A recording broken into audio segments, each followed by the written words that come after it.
Yeah, yeah, it's just right.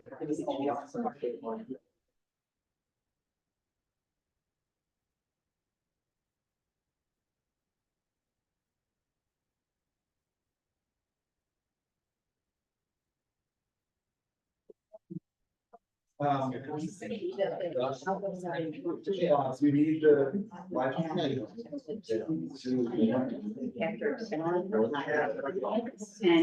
Another element. Seems like it's working.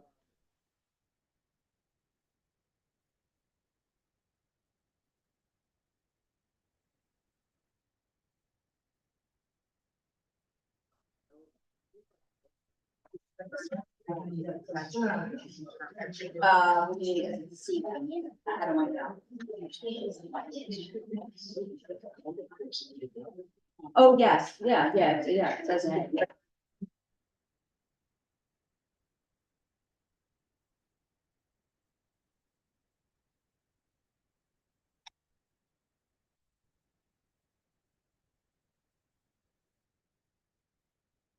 I just did.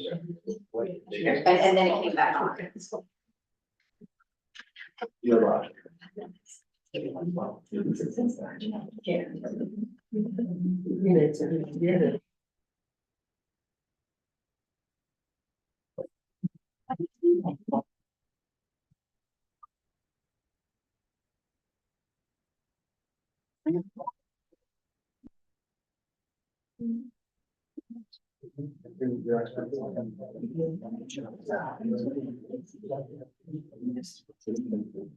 New volume to be on the wall.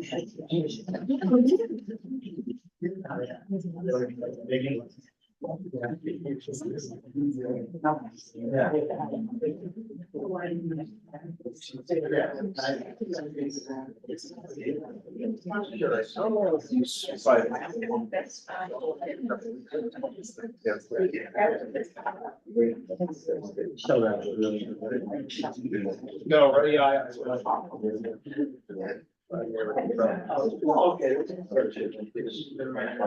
I mean, you deal with that happens tomorrow as well.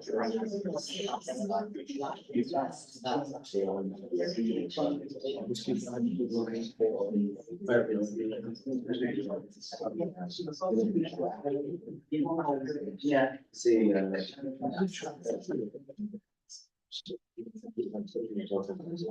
Oh, I don't know. Hold on.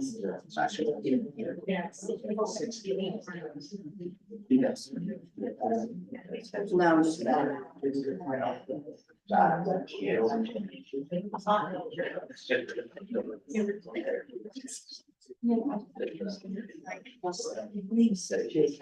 which one is A, by the way? Right.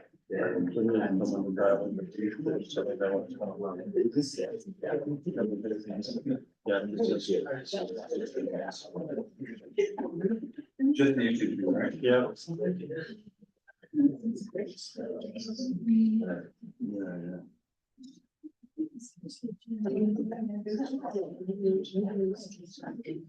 Okay. So,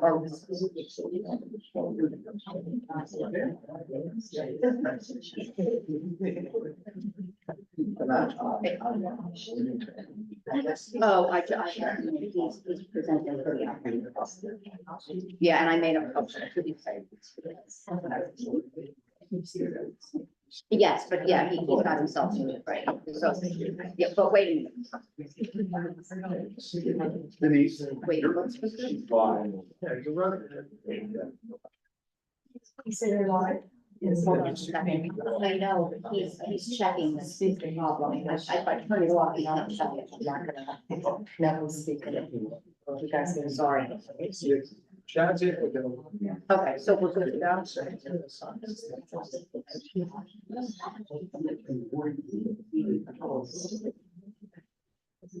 Okay.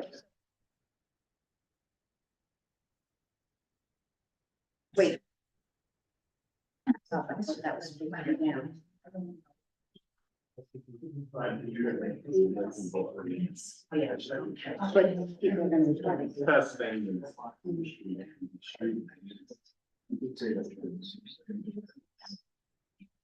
Okay. Okay, I thought it was, okay. So, and then what about the meeting over here?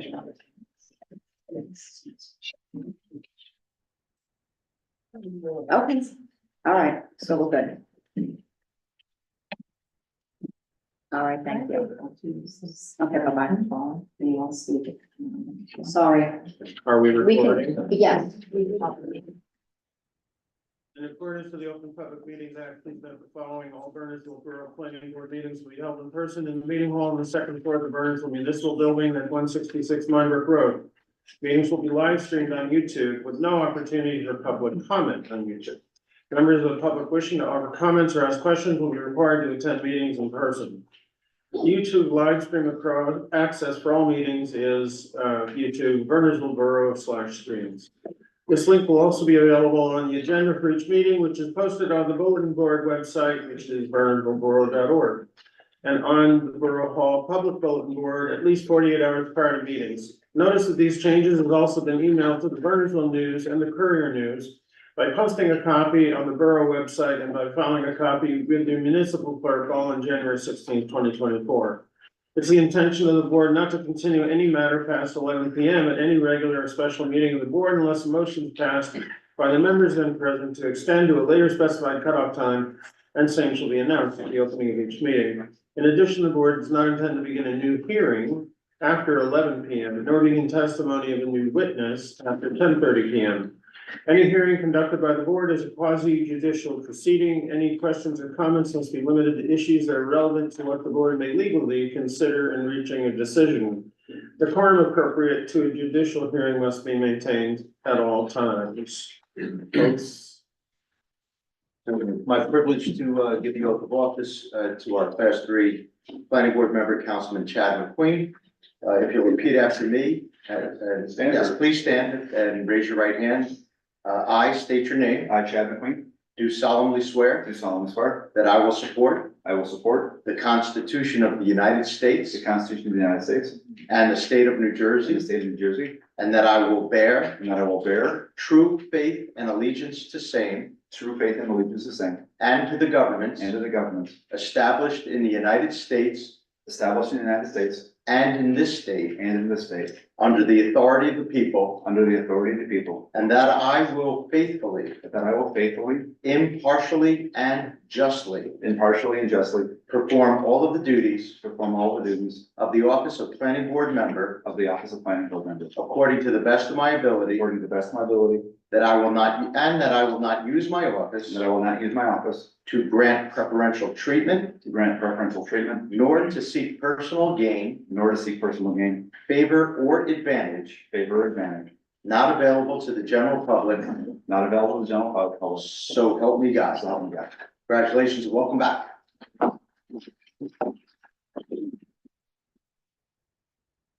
okay, roll call, Denise. Mr. DeMarco, Present. Ms. Gardner. Here. Ms. Geller. Present. Mr. Graham, Here. Mr. Horowitz, Here. Mr. McQueen, Here. Mr. Simoff, Here. Mr. Walden, Here. and Mr. Zazarino. Here. You have a quorum, Mr. Chairman, and a full board. Amazing, thank you. Okay, so we have, next item is the appointment of a professional traffic expert to the board and the corresponding resolution. Recognition for the resolution.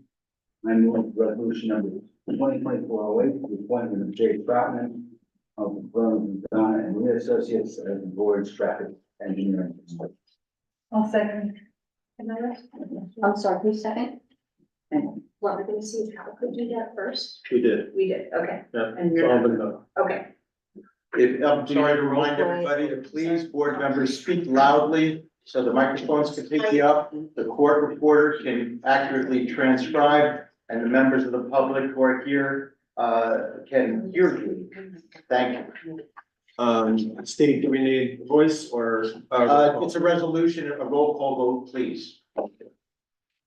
Mr. DeMarco, Yes. Ms. Gardner. Yes. Ms. I'm Geller? sorry, Mr. DeMarco's recusing himself from this. My apologies. No, on the appointment of the traffic. It's for this one matter only. My apologies. There you Mr. DeMarco's recusing. Thank you. Got it, thank you.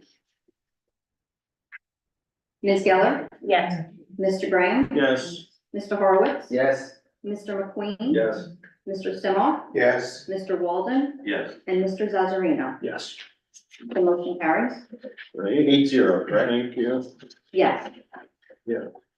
Okay, meeting minutes, October 26th, December 14th. I reviewed the minutes and discussed some of the minor changes with, Denise already? But, since I was not attending at this meeting, anyone who was might go through it briefly to, just make sure that the content is correct. That's just the 26th or also the 14th? So the 14th? I don't have that. I didn't get to Yeah, the finish. 14th. Okay, no, that all makes sense, thanks.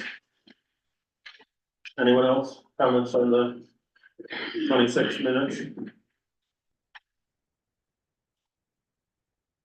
All right, take a motion.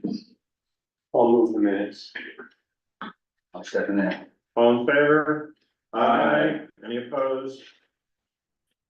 No, okay, Denise will reflect the abstentions for those who were not present. on the list. Thank you. Okay, we received a request from the council for an ordinance, 1998 to, concerning affordable housing set asides. And amending the borough code, essentially just changes the formulas for how the obligation, for COA, instead of units, if there's municipal obligation. With units and or financial obligation, it changes the formula. It's really just the rounding aspect of the formula. We don't have context for it, but, John, you have Mr. Chairman, before we do, Mr. Chairman, I apologize, but with the chair's discretion, we can move that item up, and he could do his master plan consistency review right now if you'd like. It's okay, because it was communications. I agree. Right, but I I think understand that what would be you're doing, efficient if the and chair I think wishes that's a to do great it. idea. We could do it now, Mr. Chairman, you have that. Yeah, just discretion. knock it on. Let's go. Okay. Our planner will speak to the substance of it and advise the board whether in his opinion, it is not inconsistent with the master plan. And we do have a resolution to that effect if the board so decides. What he said. The ordinance is being referred to the planning board under a D26A review under the municipal land use law and development regulation that amends, the ordinance needs to be at least referred and it's a consistency review. The statutory language is that the ordinance is not inconsistent with the, master plan of the borough. The ordinance does two things. It creates a, methodology for rounding so that if you're half, you go up or down depending on what the closest number is. That clarification is not in the current ordinance of the affordable housing section. The second aspect of this is the provision that allows for in lieu of payment for certain size developments from 6 to 10 units. The reason being is that when you have smaller scale projects, the set aside at 15 and 20% becomes problematic in terms of the financing and the economics of the project, which could then frustrate the provision and the construction of affordable housing. And what I'm noticing that in situations where there are developers now deliberately going under the thresholds that trigger these kinds of requirements. So this will certainly clarify and encourage smaller scale projects to move forward and to contribute to the affordable housing stock of housing for the borough. So in that respect, it is not inconsistent with the housing plan or the master plan of the borough, in my opinion. Okay, any discussion? Okay, and you have a resolution prepared? We do, if the board is of the, if the board concurs with the expert planning opinion of Mr. Sabo with respect to this particular ordinance being not inconsistent with the master plan, the resolution we drafted provides as such, and the board could simply go right to a motion second and roll call vote to adopt the resolution. I'll make a motion. I'm sorry, who was seconds? Thank you. Mr. DeMarco? Yes. Ms. Gardner? Yes, Ms. Geller, Yes. Mr. Graham, Yes. Mr. Horowitz, Yes. Mr. McQueen, Yes. Mr. Simoff, Yes. Mr. Baldwin, Yes. and Mr. Zazarino. Yes. The motion carries. Great.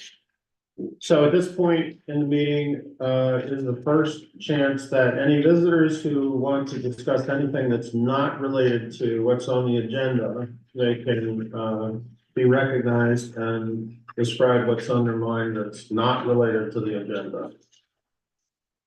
So we'll proceed. And there's a second chance later.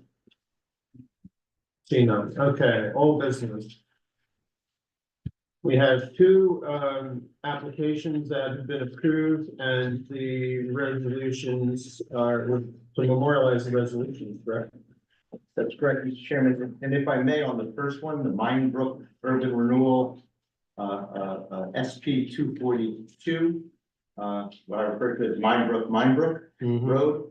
I did, notice, with help from a friend, I did notice that we had, some, inadvertent errors in the conditions. What happens is, as we convert conditions from comments in usually, for the most part, Mr. Brightly's memo, as there are so many, we usually change the word should, but we always change the word should to shall, and the word comment to condition. And candidly, we missed about a half a dozen or so on, in pages 26 through 28. And so I made those changes. I could walk through them, but probably not efficient for the board to do that. I don't want to take time from other matters, from other people and from the members of the public. So with trust in that, we'll get it back to our, to Denise.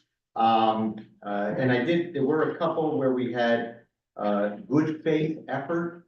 And that term unfortunately provides, it's a difficult standard to quantify and enforce. So on page 27, condition 20, Roman numeral 26, where it says the applicant shall work in good faith with the borough engineer to provide fully enclosed roofed trash enclosure with man access to the back or side of the enclosure. We change that to the applicant shall, subject to the discretion of the borough engineer as to the viability of same, and then the rest proceeds. So this way, and we did the same thing on page 28, condition sub 38, I'm sorry, 33, where we did something similar with respect to the need for test holes for storm drain crossings, as well as, actually, I think that is it on this particular resolution. They're what I would call essentially non-substantive changes to the conditions, but I just wanted to point those out to the board since we caught them again with appreciation to the assistance of the person who alerted us to this. Board members help. Also on 2 pages, there's a couple mansard roofs, which I think is supposed to be mansard roofs. Thank you. It's on page 9 and 11. Okay, noted the spell check probably helped us cause that error, but we'll make sure those are answered. I think that is all we have on that particular resolution, or at least all that I have on the particular resolution. Any other comments? No, okay, motion.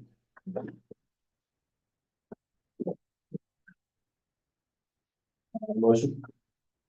Actually, who's qualified? So, yeah, qualified members are Ms. Gardner, Mr. Graham, Mr. Horowitz, Mr. McQueen, and Mr. Zazarino. Are you sure? It says something different on the agenda that I have. Hold on, This is Brook Road. Are we looking at the right one? Gardner? Gardner, Graham, Horowitz, and Zazarino. Simoff and Zazarino, the same on both, no? Yeah, I didn't hear you say those names. Maybe I misheard you. No, I'm sorry. So I think board member Zazarino made the motion. Yes. Okay. And second? Yes, I'll second. Karen. Okay, thank you. Okay, roll call. Ms. Gardner, Yes. Mr. Graham, Yes. Mr. Horowitz, Yes. Mr. McQueen, Yes. and Mr. Zazarino.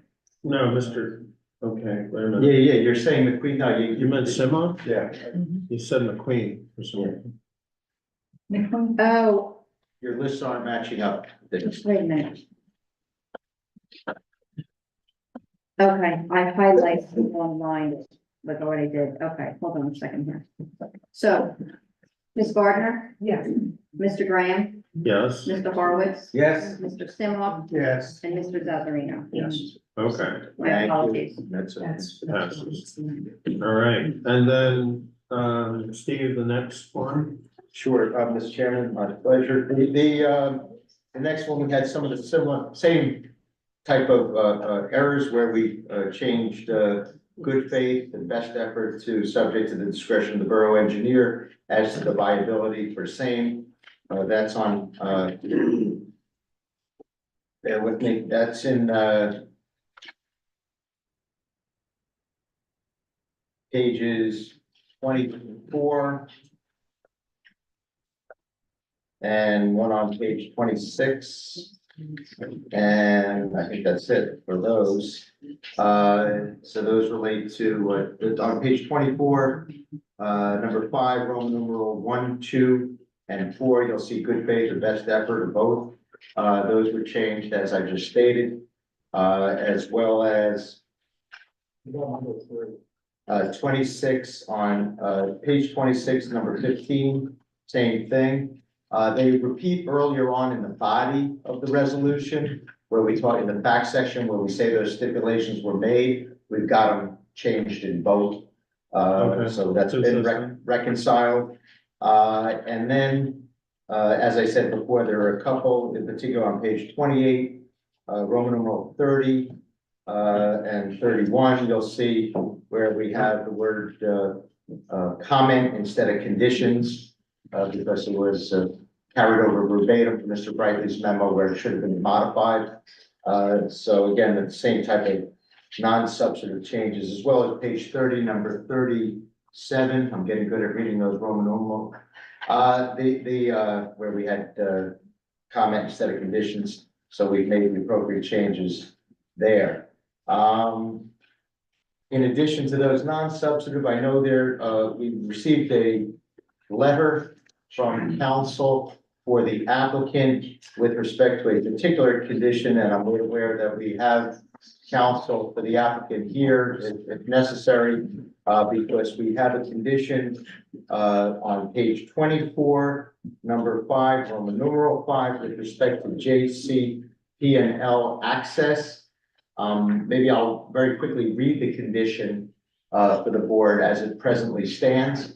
It reads, the applicant shall confirm that no right-of-way easement or other similar encumbrance is needed or held by Jersey Central Power and Light for access to the staff portion of the property, and to the extent necessary, should JCP&L require access on or through the property for access to the light/utility poles in the railroad right-of-way, which requires a significant modification to the site plan as approved, then the applicant shall return to the board to demonstrate access is provided that is sufficient to both JCP&L and the board shall retain jurisdiction for such purpose. I believe the applicant from the letter that we received does not take issue with that condition, but they wanted to weigh in on that issue. And I don't know if the board as a whole is comfortable with that condition as worded or not. I believe it satisfies the concern as a condition subsequent, all these are conditions subsequent to approval, that it provides for a concern that if and when JCP&L needs to come over, get access to those utility poles on or through the subject lot, even though the poles are off-site, that either they will do so, or if there needs to be a modification to the site plan, applicant's gonna have to come back to us at that time if and when that occurs. But it's for the board to I'm comfortable determine. with the clause, and that's okay, and that's what the we want to get done, we want to get the approval accomplished with the appropriate contingencies. The applicant should just be aware that JCP&L does need access to the Flagstaff officially. And they should deal with it as they say they are going to do. If they're And going that's to now do- required by condition to do. Yeah, they're gonna deal with the fact that JCP&L does require access to the Flagstaff. And Mr. Chairman, with your permission, I think it would be appropriate to at least allow council to enter an appearance on the record. And candidly, for the record, to reflect the council was here on behalf of the applicant to hear everything prior to the adoption of the resolution. So I think we have counsel here. Sure, thank you. Board, Luke Pontier of the law firm Dave Pitney here on behalf of the applicant. My firm did submit a letter to the board earlier this afternoon. As Mr. Warner indicated, we do not take any issue with the condition as worded. We do believe that that accurately reflects the agreement that was made by the applicant during public hearings. So thank you. To the extent that there are concerns about that condition, I may have further comment, but we are satisfied with the condition it's drafted. Do we need them, when they have to adjust slightly their building footprint because of JCP&L, do we need them to return to us?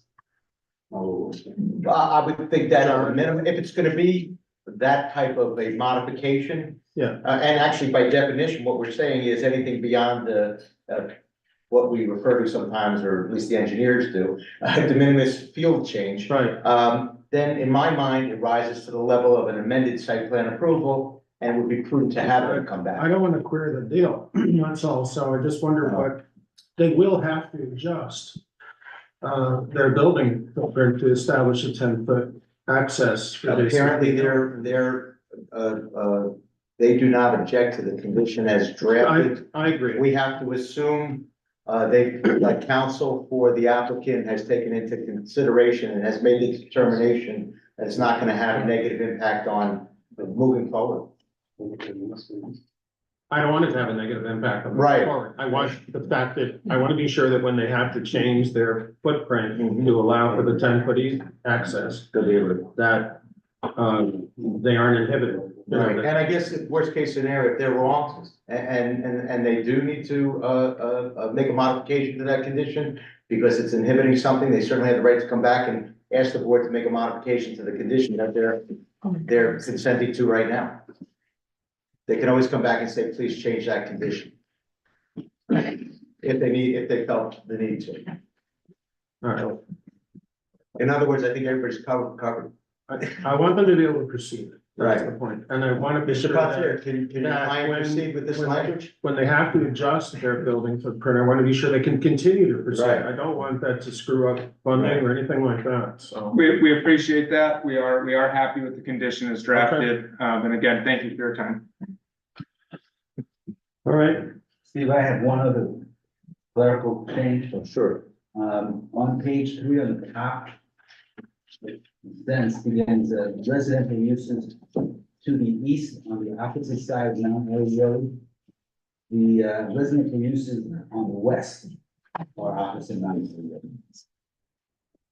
So it should read residential uses to the east, open print on the opposite side of Mount Airy Road, close print, and then pick up with west and No, south. no, it should be residential uses to the east, west, on the opposite side of Mount Airy Road. To the east of, well, it's two things. Oh, it's in the wrong place. right, that's what I'm saying, apparently they're in the wrong place, it should be on the west, So it's east, comma, right? then west, and then the parenthetical set explanation for west, what west meant. Okay, got it. And I'll make sure all these get back to Denise. All right, Yep, got it. all right, cool. Anything else? That was it, right? That you For me, needed? yes. Okay, any other comments? Motion? I think we need a motion from. That's what happens when we have a 33-page single-space resolution with probably 155 conditions. Yes. I move the adoption of, resolution approving the application number SP 243. As amended. As amended. Do we have a second? I'll second. Okay, Roll call. and Ms. Gardner? Yes. Ms. Geller? Yes. Mr. Horowitz? Yes. Mr. Simoff? Yes. And Mr. Zazarino? You had skipped me for some reason. I'm the wrong line again. Gardner, Graham, Harwood, Simoff, and Zazarino. Yes, Geller. Geller instead. I'm sorry. Graham, Yes. Mr. Graham. It's 5-0, Gardner, Graham, Harwood, Simoff, Zazarino. Thank you. Yes. Yes. Okay. For the context of the audience, should be aware that those two were the last two of three applications by this applicant for a PM to do, affordable housing in Bernardsville, so it's a fairly significant milestone to get through them for the applicant and for all of us, so. So anyway, new business, we did it, the consistency review, so now we have payment of the bills. Any comments on the bills? Very forward to me.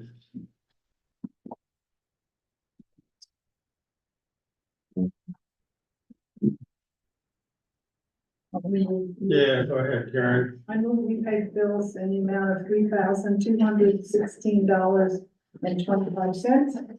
I'll second. Voice vote.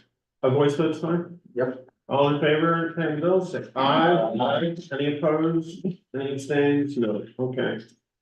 All right. Well, that was all the opening acts. So now we're here for the main event, which is the continuation of the public hearing for AR at Bernardsville. 39 Olcott Square, I'm 39, I think, 5 Morristown, box 125, lot 123, it's a downtown home. Can I get that? You have all this. Oh, okay. And it's. Just for the record, application Mr. Chairman, 47. Board member DeMarco, as before, is recusing himself. Thank you.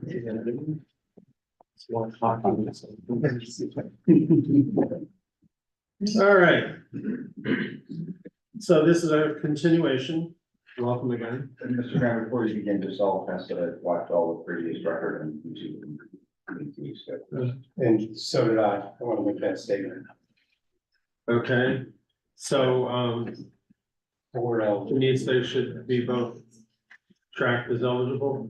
Yes. Okay, Hal and Chad.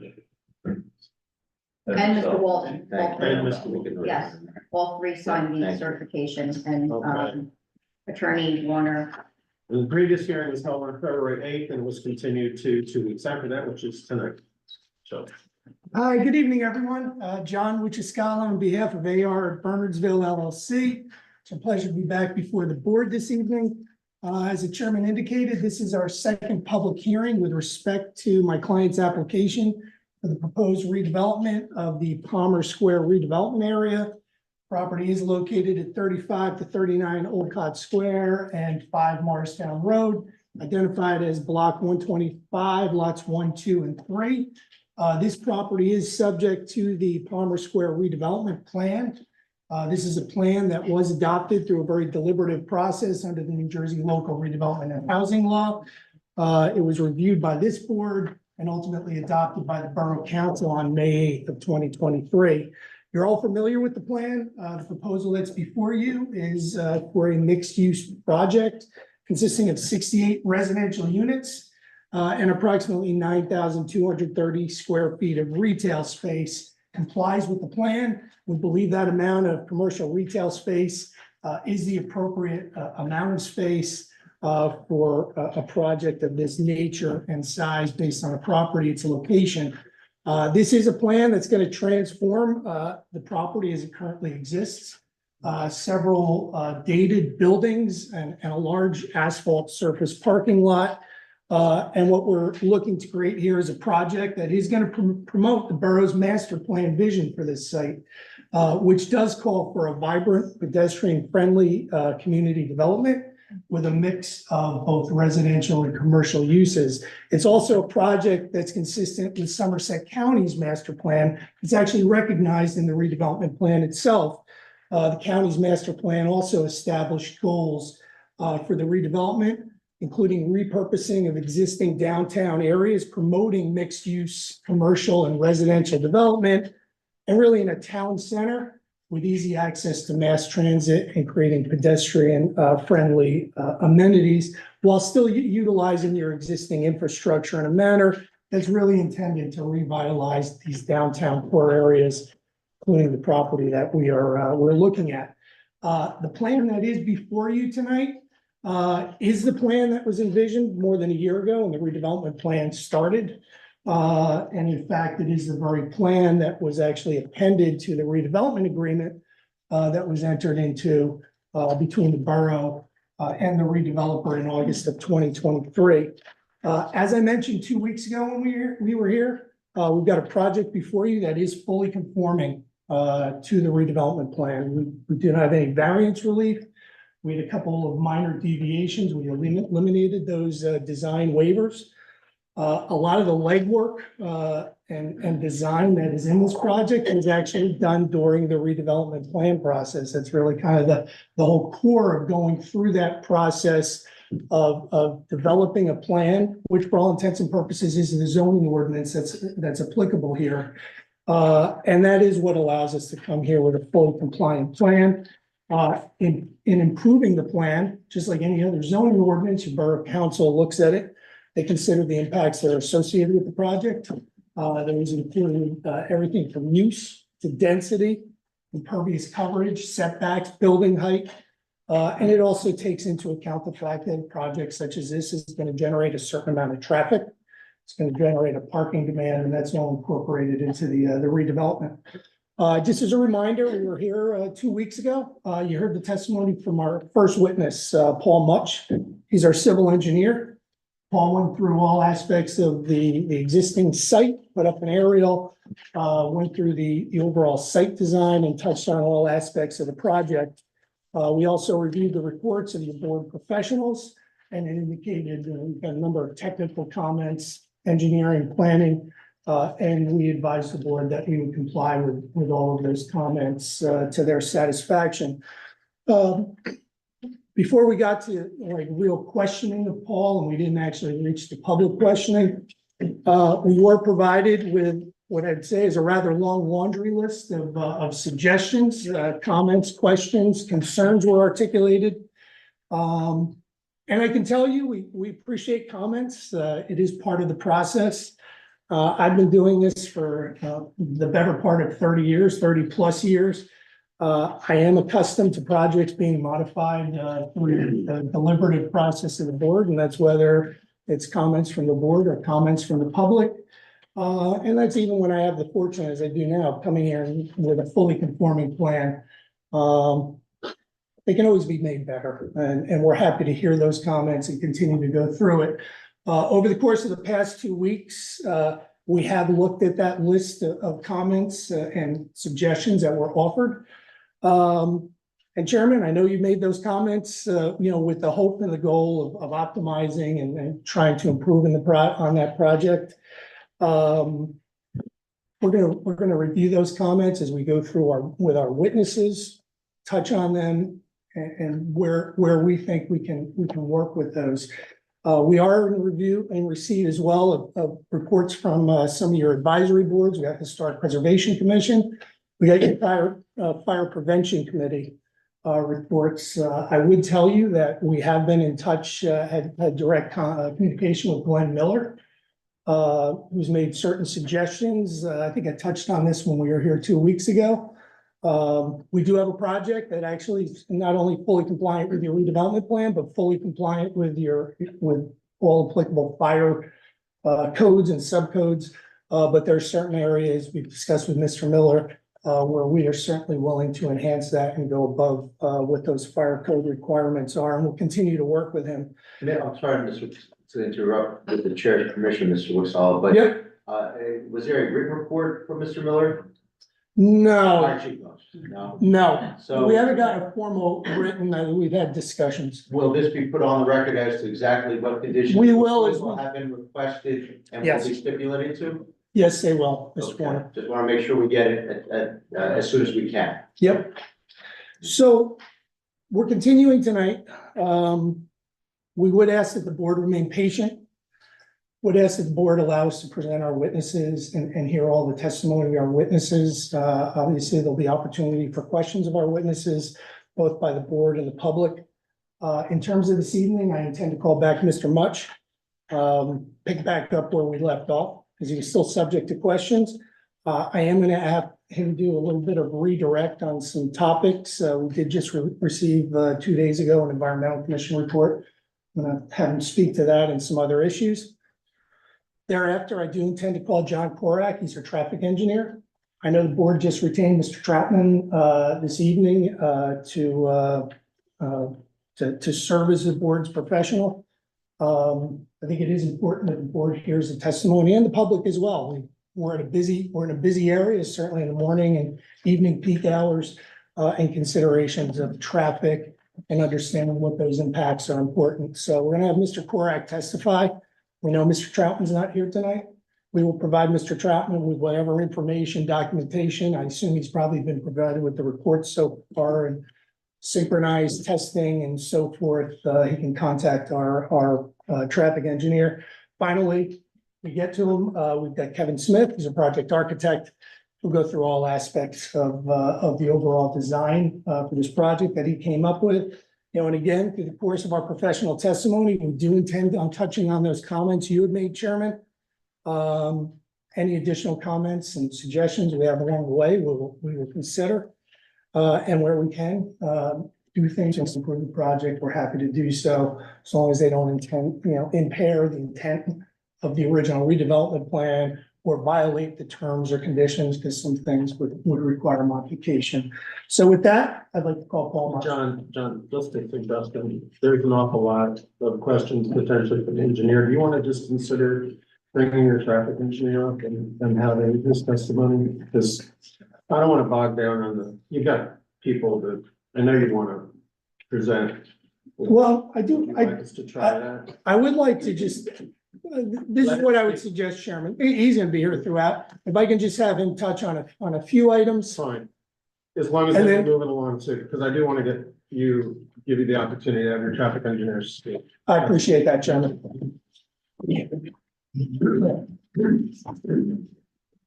Of course, this might be made under oath. Yes.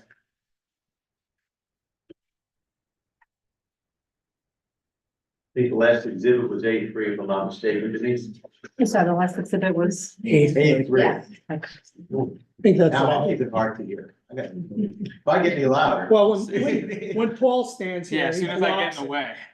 There you go. So I'll share the exact, I don't remember what we marked the site plan rendering, but I'm gonna share that same exhibit. No changes have been made. Site plan rendering? A colorized version of the site plan was A2. Yes, so A2 is what is on the screen currently. No changes have been made. It's the same exhibit as the previous meeting. A2. And Mr. Much, I see you have exhibit A2 up. If you wouldn't mind, I would like you to speak to the efforts that were made regarding pedestrian accessibility of the project, because it does go to some of the commentary regarding setbacks and how this project came together and was designed. Yeah, certainly, and it was certainly an objective and a focus as part of the redevelopment plan to enhance the public space along the frontages, primarily along Alcott Square and Morristown Road for this development, just for some existing conditions. There's about 2,500 square feet of usable space out there today. There's 5-foot sidewalks. In some cases, the buildings are set back only 9 feet from the curb. So it's very compressed in that area today. And obviously, we're looking to open that up and provide some more usable space to pedestrians in that area, because we're also dealing with the steep slopes of the area as well. So how do we introduce those usable pedestrian spaces? And I'll get into that. Overall, we're just a touch under 10,000 square feet of pedestrian area in comparison to that 2,500. That includes all of the sidewalk areas, the driveway areas, the loading areas, as well as the on-property usable public space as well. Where we have now is the buildings, especially if you look along Morristown Road, there's an average setback there of 22.5 feet, in comparison to where the previous building was extending closer to 9 feet. And all of that has been filled in with pedestrian usable areas, specifically the lighter hatch and the lighter areas along the curb line that you're seeing. That is your public sidewalk and your public, basically where you'll see pedestrians traversing the area. But we've also leveled out and introduced areas on property, one being at the northwest corner, the other being along the building towards the north of the page here.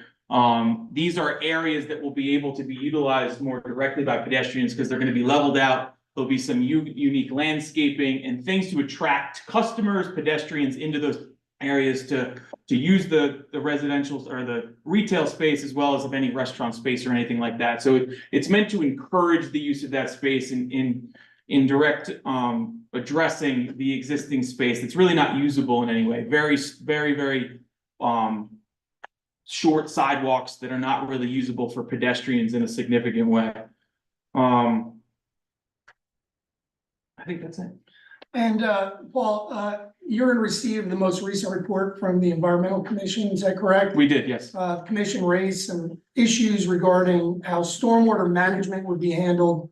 I believe they questioned calculations on impervious coverage. If you could just speak to that, I know you testified to this on the 8th, but if you can just go back over it very briefly. Yes, very Just brief. for the record, this is the February 19, 2024 Environmental Commission report, is that correct? That is correct, Mr. Warner. Thank you. Mr. Match, is that correct? Yes, that's correct. Okay, thank you. Yeah, so just to touch on that again, I think the key takeaway from this project, there is a slight reduction in impervious coverage overall, which is a positive benefit and allows us to naturally comply with local and state regulations with regards to stormwater. But the key takeaway from this project is we're taking away a large swath of what DEP calls motor vehicle surfaces, which are the most impactful to the surrounding environment. Right now, we have a large parking lot that's allowing debris and pollution to enter the system.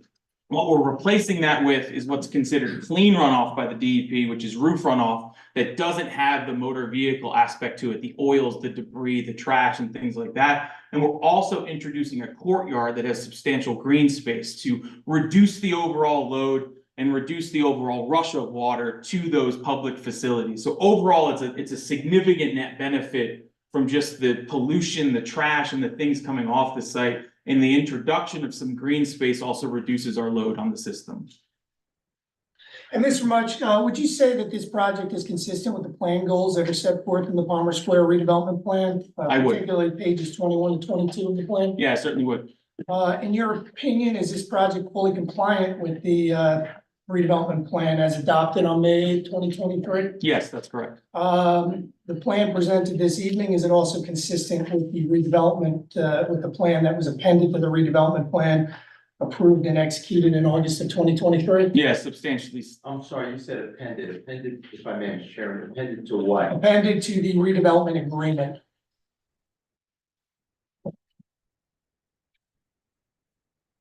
You good? Okay. Well, does he wish to answer the question now that's been clarified? Yes, Yes, that's correct. thank you. Does the project meet the parking demand in your opinion and the requirements set forth in the redevelopment plan? Yes, it meets and exceeds slightly to offer some flexibility as well. As it relates to loading, Mr. Mutch, the proposed loading space is located entirely on the site, is that correct? Yes, that is correct. In your opinion, as the project engineer, is it designating loading areas suitable to address both commercial and residential deliveries? Yes, Is it also suitable to address residential move-ins and move-outs? it is. Residential what? Sorry. I'm sorry, residential move-ins and move-outs. Tenants moving in and tenants moving out. But so deliveries was, so describe residential deliveries. So residential deliveries, we've offered two areas for loading there. There's a 49.8 by 24 area that's uncovered, as well as a 40 by 24 area or 26 area that's covered under the building. So that space can be utilized for the deliveries here. The deliveries the move-ins, the move-outs, all of the functions of the loading of this site are accommodated by that space that's roughly 100 by 25 provided along that roadway. Can you describe more explicitly a residential delivery, please? Yeah, residential delivery is anything you would see. Delivery vans as far as Amazon or food deliveries can all be accommodated in that area, off Mount Airy.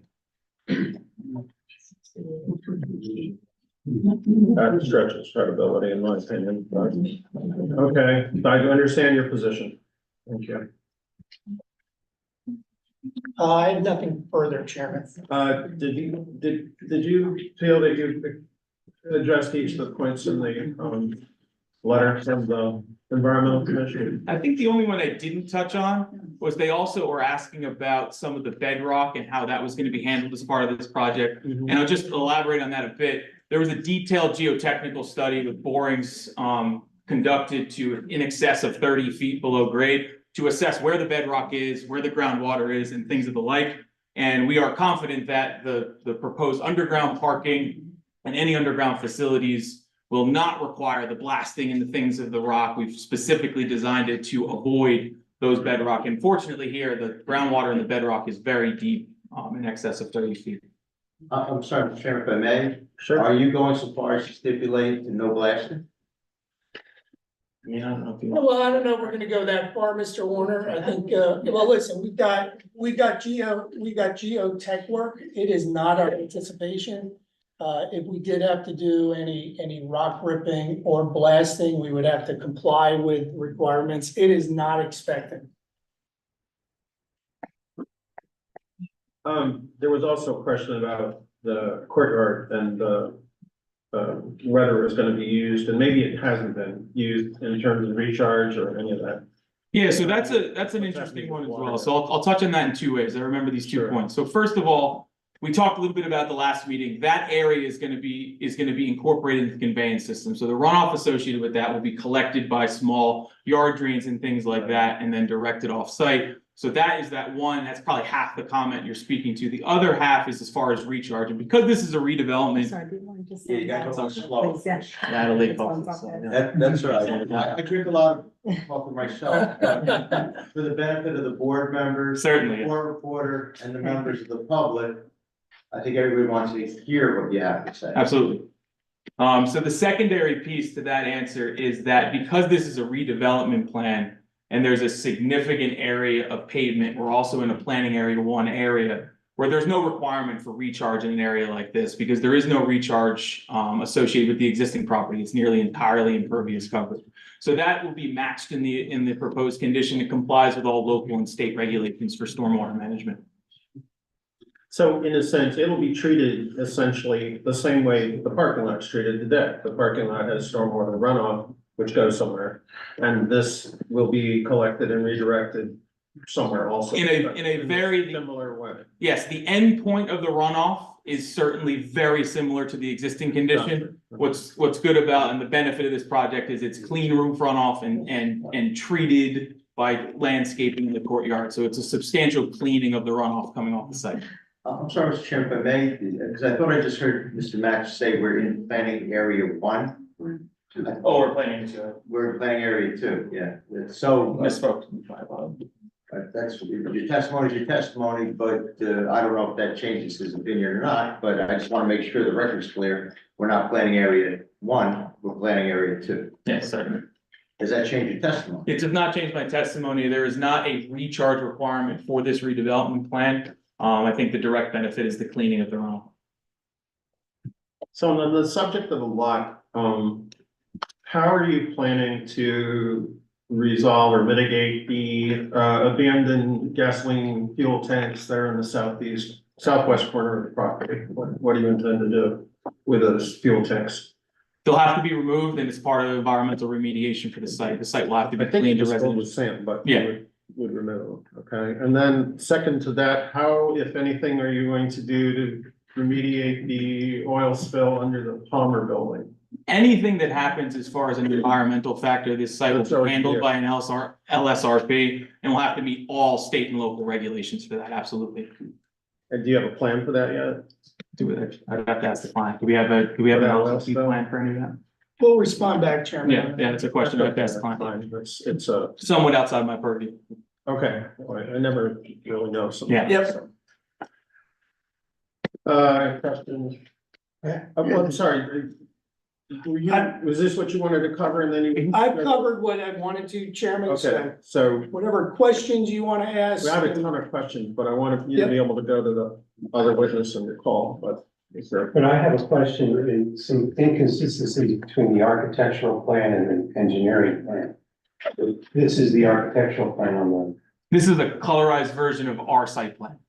well, because this shows the grading of the ramp. on- Oh, that's a very good point. And we touched on this a little bit in the last meeting. We submitted documents prior to this hearing addressing some refinements that we've made. Those include, we've lowered the slope of that driveway and also extended the flat portion at the bottom to make that entrance to the garage a little bit easier. We've also expanded the public space along Morristown as well. So we've been using this as an exhibit, and you'll see it in the exhibits for the architecturals as well. They all match. These were submitted to the board. But we did make some refinements over time before this meeting or before the previous meeting. And we wanted to show that, to show the refinements and show some of the improvements.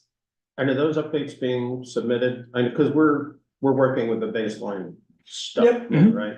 So those adjustments are being, Those will be incorporated into the full plan set. What we've prepared and submitted, was roughly 10 days before the previous meeting. Is this exhibit was a site plan that wasn't colorized with these features on it was submitted, as well as architecturals that match that you'll see from our architect this evening. So the architecturals will match the engineering plan, That's correct. not the engineering matching the architecture.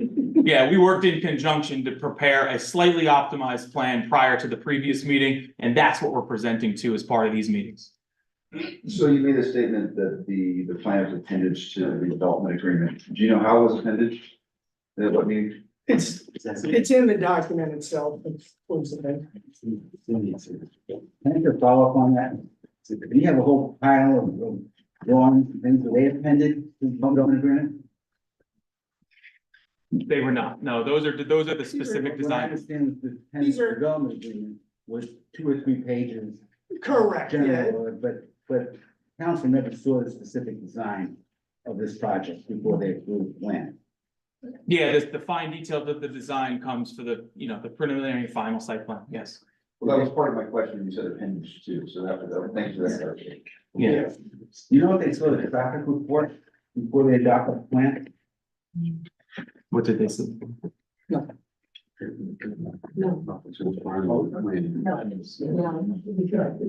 I'm sorry. So people could hear Do we have an answer? Offhand, I don't know exactly what the council saw at that time. So we don't know if the council understood the impact of this project on traffic when they approved it. No. Council adopted the plan just like any other governmental action, just like a zoning ordinance. On the deliveries, you went over that very quickly. I wonder if you could explain in more detail how particularly, parcel deliveries will be made to the project and how the parcel, once delivered, will move within the project. Yeah, I think that's better testimony for both our traffic engineer and our architect. There's some internal pieces of the building, all of that. I think you'll hear that as we go through the application this evening. As far as the loading dock is, and I'm just, again, maybe this is something that will be brought up later. I'm assuming there'll be an overhead door on that north side of that bump out. Will that allow vehicles to get inside the building? That's correct, So yes. they'll be able to get in. Yes. And you'll see what that looks like as we move through the application. Right. Okay, and then one other question about this plan here, on the south side, between those two bumps in the building there, it shows grass. Will that actually be grass there, or? But again, from looking at the parking plan, the lower level, that will be a roof right there.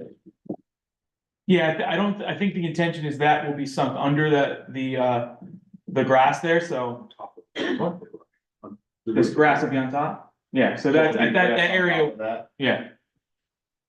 We're not intending to pave it. If that's, I'm sorry. How did hear the last questions? So there will be grass on top of the. Yeah, and there's some elevations that we'll work through again with the architect. You'll be able to see that in true color and how it'll look from that side. So if that's the case, then there will be grass in between those two, bump outs in the building. You have a 0 setback on one side and 1 foot 4 inch setback on the other side. Is there some plan to be able to maintain that grass area? Yeah, I think it'll just be mowed. I don't think we have. But you'll have to come on someone else's property to get a mower. Yeah, and I think as you see the elevations, you'll see there's an opportunity to trim that up from the inside of the garage as well. So we'll go through that. Okay. Are you filed the DOT Yeah, application? yes, and you'll hear that from our. I'm sorry. We need to have a question finished and then an answer given. The court reporter is probably gonna appreciate that as well. But, and everyone needs to hear both. Okay. So please, if everyone can cooperate in that regard. Well, I'm sorry, can you repeat the question? I asked if the DOT application has been filed. It has been, yes. Can we see a copy of it? Yes, and our traffic engineer will speak more to it. Okay.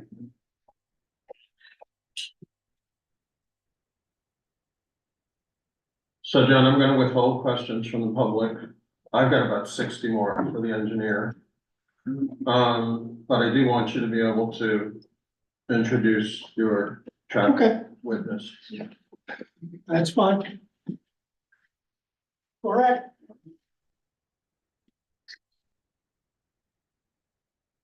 I'm sorry. I've already forgotten if I swore at all the witnesses last time. I thought I did, but, if we're not 100% sure, I'm gonna swear you in again. Please raise your right hand. Please swear to God or affirm that the testimony you're about to give is the truth, the whole truth, and nothing but the truth. I do. Thank you.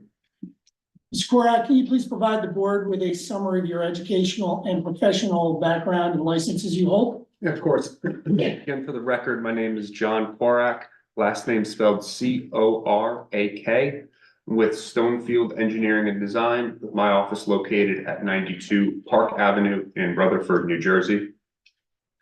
I'm a licensed professional engineer in the state of New Jersey. I hold a Bachelor of Science in Civil Engineering from the College of New Jersey. I'm an expert in the field of traffic and transportation engineering. I've prepared over 200 traffic studies for land development applications. I've appeared before over 90 boards within the state, and I serve as a board expert, board reviewer for 4 municipalities in the state. Well accepted. Thank you. Thank you, Chairman. Ms. Korak, your office prepared the traffic impact study that's before the board in conjunction with this application, is that correct? That's correct. I'll just turn the floor over to you to speak to your findings with respect to this project. Of course, that And can you just confirm it's the September 26, 2023 traffic impact study? and that traffic study was dated September 26, 2023. Correct. Thank you. Great. So as part of our traffic study, we do a comprehensive review of the site itself, the surrounding roadway network, ultimately looking to assess the impacts of the proposed development as it relates not only to vehicular traffic in and out of the site and at the adjacent traffic signal, but of course the pedestrian realm and how it fits from the movement of people perspective in this downtown setting, their village core, if you will, that this property resides on and has a lot of potential to become. So that existing condition today, several buildings on the site, a little bit tired, and a large asphalt parking lot. We have 2 existing access points, one on Mount Airy Road and one on Route 202. And so on Mount Airy Road, where you're constrained is that because you're so close to this traffic signal, the existing access is frequently blocked by queued vehicles.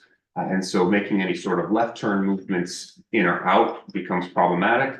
And making even right turn movements in and out means you're going to have to wait. It's not so much a safety concern, but it is a timing concern, if you will. At the Route 202 driveway that presently exists, is shifted much more to the left, more about where the courtyard plaza is. And between the curvature of the roadway, both horizontal and vertical, so the curvature and the hill, the crest of the roadway, and of course the buildings that are very close to the property line, what you've got at that driveway is a pretty substantial site distance issue, meaning if you're trying to leave that site, looking toward the traffic signal, it is very difficult to see oncoming motors, especially coming from Mount Airy, Anderson Hill Road, that direction, right? So those vehicles traveling on 202, if you're trying to make that turn out today, it's somewhat of a floor it and pray. Yeah, you're essentially trusting that in that little window that you can see no additional vehicles going to come through. And it certainly doesn't hold up to any of the modern day site distance standards or guidelines that are provided to us by the American Association of State Highway Transportation Officials, AASHTO, which is also used by the NJDOT and most engineering review agencies as well. So as it exists today, a site development that, from that vehicular perspective is a little bit lackluster. And then on a pedestrian perspective, especially in the fabric of the downtown core, the sidewalks and the equipment in the right of way, essentially the traffic signal equipment creates a condition where you really can't walk by without kind of tiptoeing around a traffic signal pole. If you have a stroller or you're in a wheelchair, you simply can't get around some of the existing infrastructure on that sidewalk area. It's about 3 feet wide in its narrowest point with the traffic signal pole sitting right there. It completely does not conform to ADA accessibility requirements, ProWag and the like. And so that's a major constraint, especially in an area that is intended to be very walkable. Right, south of the railroad tracks, there is additional parking for the downtown. You simply come across the bridge, and then you're met with, an impediment from a pedestrian standpoint. That's not very positive. It's not very friendly. And so, as part of this design, what we're looking to do is obviously conform to the redevelopment plan, and part of that conformance with the redevelopment plan includes a number of benefits and attributes that are related to improving both vehicular and pedestrian mobilization and circulation around the property and the property itself. So the first component of it, starting with the vehicular, is locating the vehicular access, those going to and from the parking area on Route 202, because the turning movements on Mount Airy are challenging to make anytime there's a queue. So I want to push it onto 202 as far away from the traffic signal as possible. And what this does is it affords us much better sight lines. It affords us less impacts from any queues that are on 202, any lineup of cars. And it ultimately creates a safer condition, one where you can move vehicles more efficiently on and off the site itself.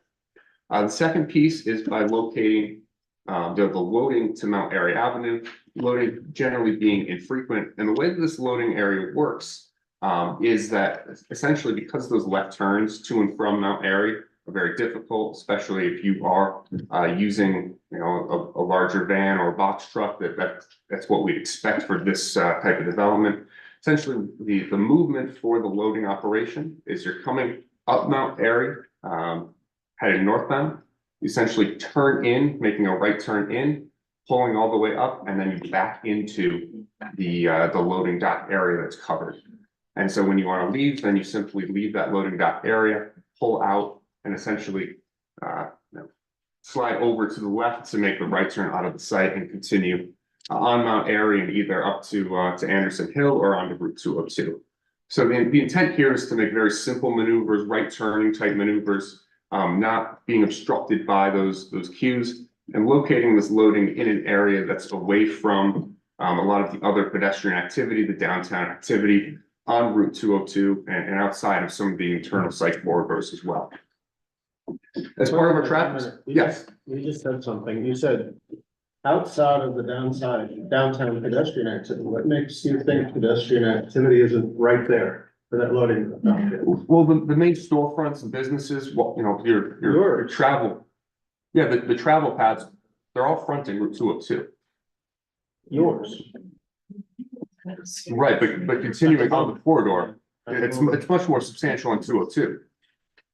And sure, across on Anderson Hill Road and Alcott Square. You're saying we're just not gonna have pedestrian activity on the Mount Airy side of this? That's not my testimony. My testimony is that it's the lesser pedestrian area. You have to locate your loading access on one of the two streets, and this is the preferred location based on that. No, you've chosen to allocate, and you've been allowed to put your loading area on one of the two streets. Correct. And that's By ordinance, basically, by the agreement that was given, you were given permission to do this. It's not standard for Bernardsville, but the agreement has allowed you to consider putting a loading zone on that area. well, It should normally be illegal. the entrance to the loading zone is on Mount Airy. There's no backing in from Mount Airy. There's no maneuvering that's on Mount Airy except a right turn in and a right turn out. That doesn't matter, so the key, I'm just clarifying, that's all. How does that loading area conform to the county requirements?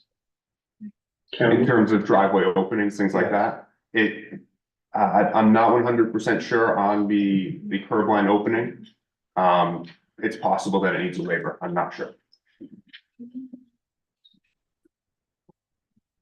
And the county also requires a 66-foot right of way along Mount Airy dedication for an easement for road widening. Is that in the plan? At present consideration, does not appear to be, no. Because this is a minor arterial, the county master plan. So they require an easement or a dedication 33 feet from center line. Sure. But that doesn't seem possible with the bump out. Yeah. and I'm sorry, board member Samal, can you speak a little louder, please? That is not, it appears that that's not possible for the new bump out along Mount Airy with a loading bump out. The 33 foot from center line. Whatever. It's either an easement or a dedication.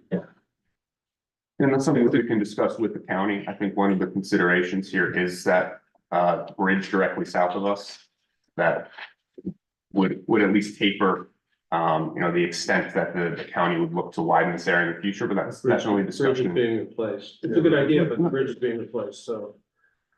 Not such a good idea. It's something to discuss with the county. It's their master plan right away with, and we can do that. Has a county application been filed? Yes, Has there been any response to the county? I'm not sure. Yeah, no, I don't think we have. Oh, I'm sorry, who's, I can't speak up there. Who's speaking? You no, can if speak. someone's testifying, we have to know who they are one at a time. We do not have a formal review letter from the county. You said that when trucks left the loading zone, they would make a right turn, and either go up Anderson or Route 202. Are trucks permitted on Anderson Road? Right now, a truck, above a certain size, coming down 202 that wants to go up, Mount Airy Road, it's gotta go down to Claremont. Trucks cannot go up Anderson Road, that was correct. Right, so it doesn't have to be a truck necessarily, could be one of those Amazon Sprinter vans, could be the smaller delivery type vehicles, but Right, but what you're doing is you have a box truck, which I don't think can go up Anderson, can it? It's gonna be by weight, I think it's 5 tons. yeah. So how big is the box truck? Or more than 5 tons. yeah, empty might hit 5 tons, a So smaller. what's that truck gonna do if he wants to? Is he gonna have to make a left turn onto 202? That's a left or a right. Yeah, if he needs to go up Anderson, he's gonna have to take a left turn on 202 south. He's gonna have, Well, how does he he's make a gonna left have to turn? then. Yeah, what you're trying to One at a time, board members, please. Crosses over the traffic, of course, the traffic Well, lights. you gotta get into the left turn. lane. Yes, exactly. Or make a right turn. Well, if he goes the right way, he can't make another turn until he gets down to, No, Church Street? no, further. Further, sorry. Yeah. All right, okay, thank you. I have a question about the trucks themselves. You had mentioned a van or a box truck. Correct. That can go in and out of there. maybe I'm getting a little ahead of myself, but you have some of the units are 3-bedroom units. What kind of moving van in and out? Is that the only place where there would be accessibility for vans or trucks? And if you have a 3-bedroom apartment, you've got to have more than a box truck. So how have you? So this area is the area for the loading, the move in, the move out. 3-bedroom apartments would utilize larger trucks, but that can be a larger size box truck. It doesn't have to be an articulated tractor trailer. There are U-Haul type trucks that are large enough to accommodate and move a 3-bedroom unit. A 1-bedroom is going to be a smaller truck typically, but those box trucks do exist and would be the kind of move in, move out vehicle that'd be specified here. So that wouldn't fit underneath, that would just be the outdoor area? The underneath would have the clearance for trucks as well. Okay. Yeah, it's the 14-foot clearance. And all that, I would just stipulate, I think it may have said it on the 8th, all the residential move-ins, move-outs, they're all managed and controlled, or would be managed and controlled by building ownership. So it's not a free-for-all, we have multiple I understand. move-ins I'm and just so talking forth. about the space itself. Yep.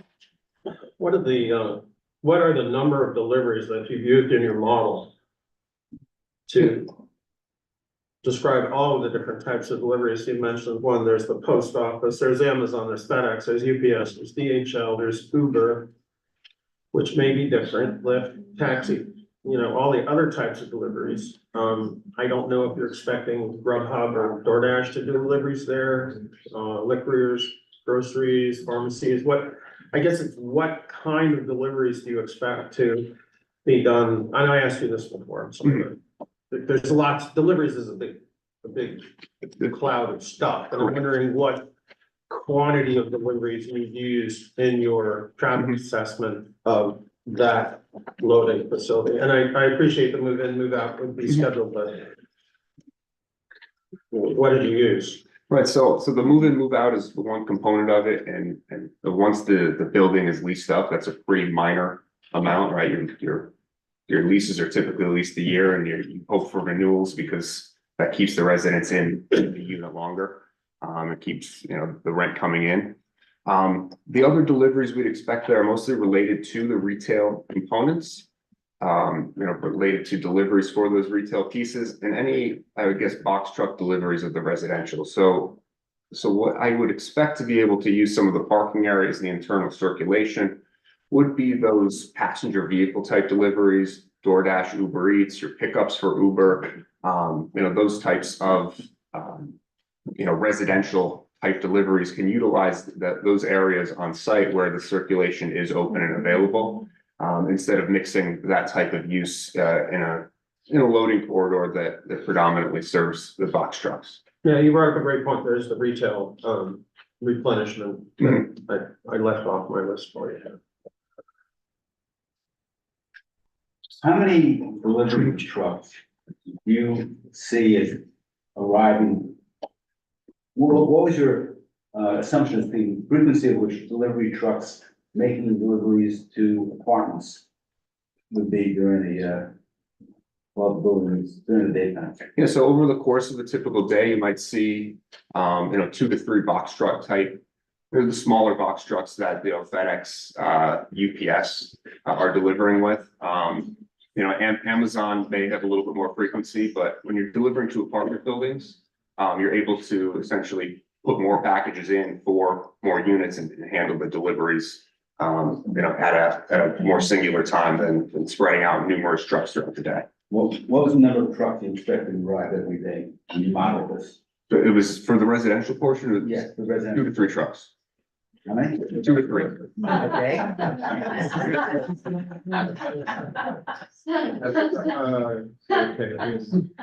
think we should defer answering.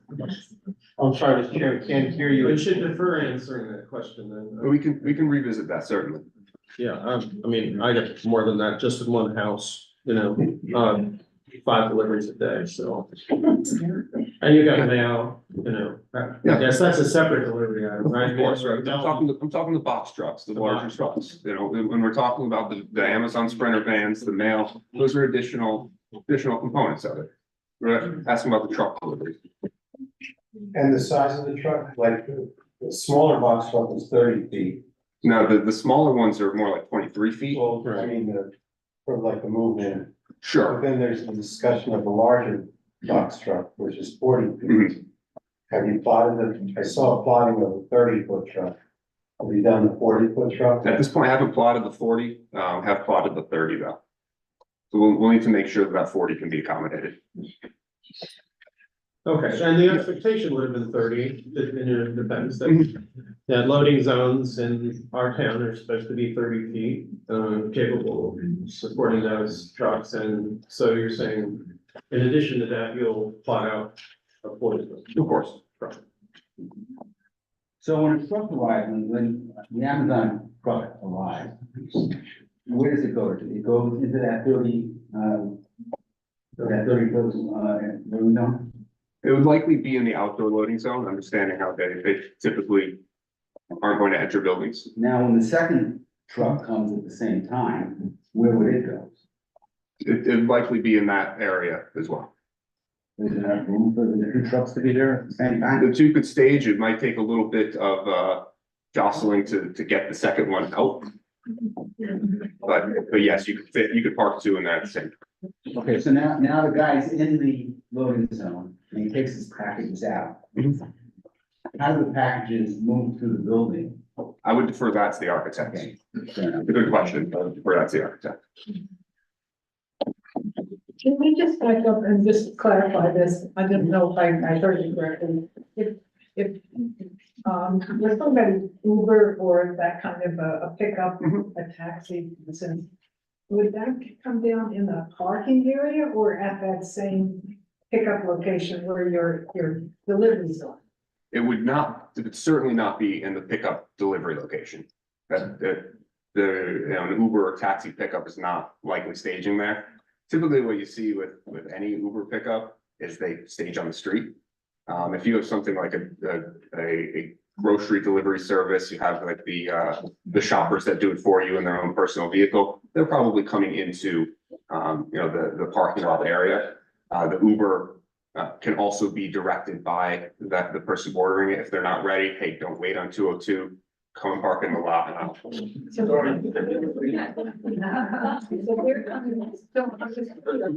I'm sorry, if I can't hear, probably other people, members of the public can't either. So in fairness to the members of the public, if it could be a little quieter and the board members can speak a little louder. So I'm just trying to figure out if you've got, say, an Uber or taxi and they've been called from one of the units. Mhm. Now that vehicle actually comes down that driveway that goes into the underground parking. Is that what you're saying? They could, it's a shared parking area that's open to the public, because some of it is retail, some of it is residential. And so those retail spaces being open to the public are an opportunity, really in a case where, and this happens from time to time, you order the Uber, they arrive quicker than you think they will. And that you can basically call or text the Uber and direct them either to your pickup location or where to stage. It's, the app technology there exists for that type of communication. Yes, because they can't stage on either Norristown Road or Mount Airy. Right. So are you stipulating to the fact that, I guess you use the word, typically residential vehicles will not stage or pick up in the loading zone and will only do so in the garage? I mean, our intent is not to have them stage on Route 202. But are you stipulating they'll be managed by the management company that won't happen? That's correct. Thank you. I think the other thing you said, is you said someone else should be answering these questions, right? That in terms of those types of vehicles and deliveries and so forth, not about the loading zone, it's somewhere else. So that was related to how the packages move through the building. And they need to answer, whoever, those witnesses need to answer those questions. I can, Just one I have other- Yeah. Sure. Wait, I'm sorry, can you sit on the ladder? When an Uber comes, and comes down the driveway, will there be a spot there that for them to stand? Or, that it doesn't block access to the, do you have like a standing zone in the garage? So that he doesn't block the garage up while he's standing there waiting for his ride to come down? No, they usually use a parking space. Is your scope supposed to be on-prem circulation? Circulation is part of it, yeah. On-prem circulation. Yeah, Okay, yeah, so then on it's a site. fair question to Yes. ask is, okay. Yeah, vehicular circulation on site, Sure. certainly. I do know Mr. Quark actually has a lot more direct testimony because he's gonna speak to trip generation and so forth. So Yeah. maybe we can just, Mhm. maybe we'll roll through that and then we'll come back to some of these things if that's okay. Great, so getting back into the direct testimony, laying out the reasoning for the driveway locations, we actually need to do then the analysis of the impact related to the site itself to understand, are there, further improvements that need to be made related to vehicular impact, pedestrian impact, and the like. And so we do, as part of our traffic studies, we conduct traffic counts. We conduct those counts during the typical weekday morning, weekday evening, and Saturday midday peak periods. Those periods generally represent the peak volumes on the roadway network, and when your traffic is most likely to be affected by a development like this. So we conduct those counts, narrow them down to a peak hour for the analysis purpose. That's how traffic engineers conduct these traffic studies. They look at a peak hour analysis. And then we evaluate the levels of service at that intersection itself. We then move into a future year condition where we essentially grow the traffic. We account for a little bit of background traffic growth, whether that's just from overall population growth, growth from other developments in the area, which we've included one, and generally speaking, there's a background growth factor that DOT recommends as a conservative measure to increase the volume, for a future year growth. The next component is to add in the actual traffic generated by the site. And the way we do that is with the trip generation manual published by the Institute of Transportation Engineers. For this manual, it's industry standard. It provides trip forecasts for a number of different land uses. Here we have both the residential component and the retail component. And we also have proximity involved to the train station. We have walkability. We have a little bit of interconnected play between residents using the retail uses. And so what that ultimately shakes out to is for the 66 units, a total of 68. Oh, I'm sorry, 68 units, a total of 47 peak hour trips in the morning peak hour, 52 peak hour trips in the evening peak hour, and 58 peak hour trips in the Saturday midday peak hour. So you see the retail going up a little bit there on that Saturday period. And that's also pretty consistent with the roadway volumes in terms of how they scale both morning, evening, and Saturday being one of the higher roadway volume conditions throughout the week. And just when you're speaking to trips, Mr. Korak, an in is a trip and an out is a trip, correct? Correct. So it's not double.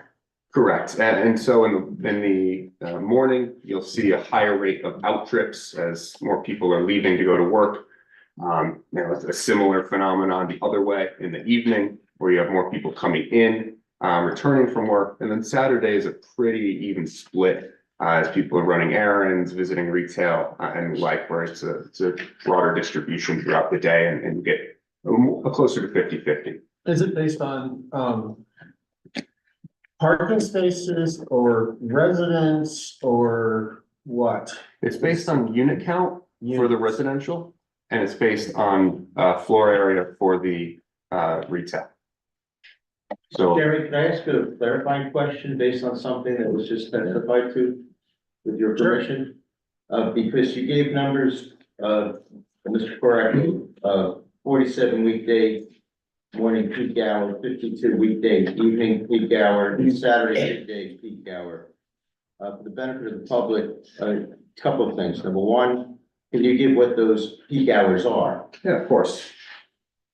So those peak hours occurred from 7:30 AM to 8:30 AM. That's weekday morning peak? Weekday morning, weekday evening is 5 to 6.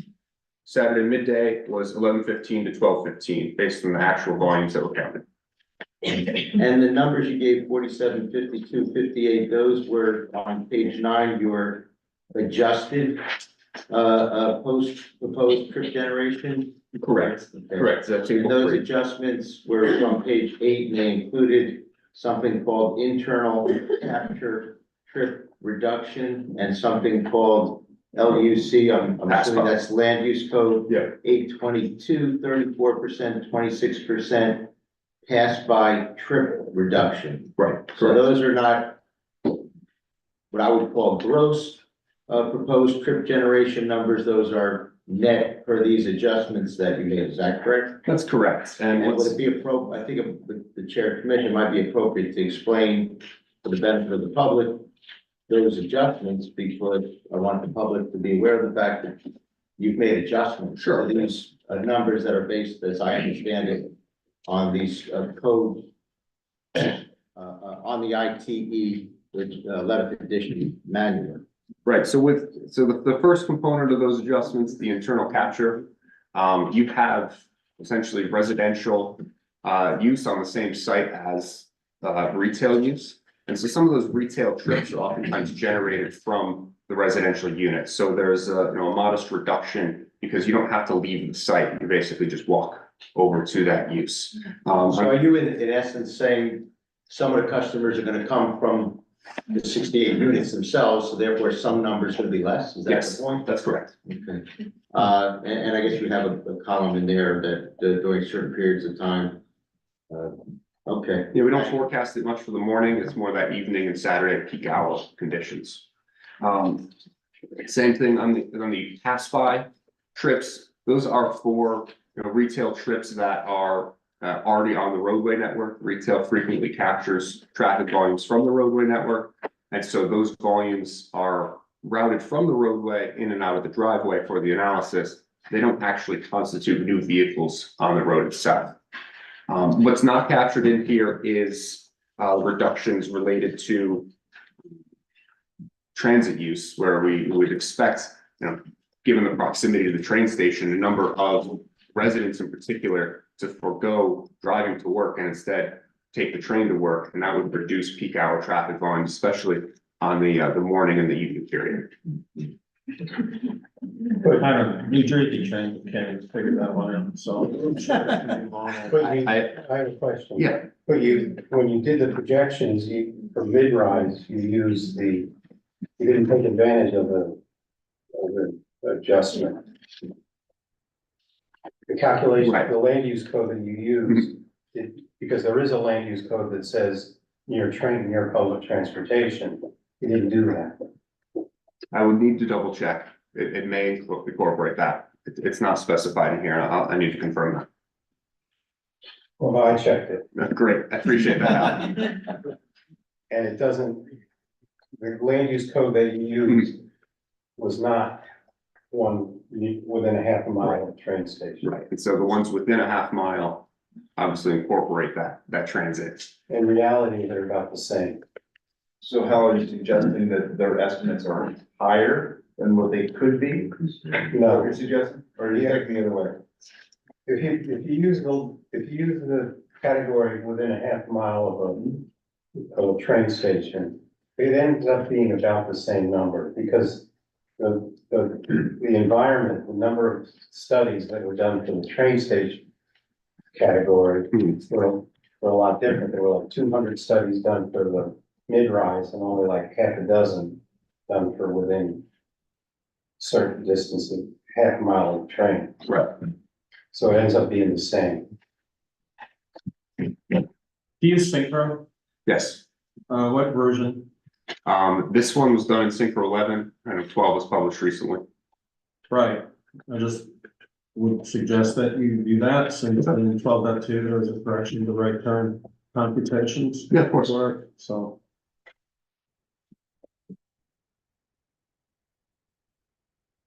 Yeah, happy to take a look at that in the latest version of Synchro, which of course wasn't published when the study was Yeah. prepared, but happy to look at that.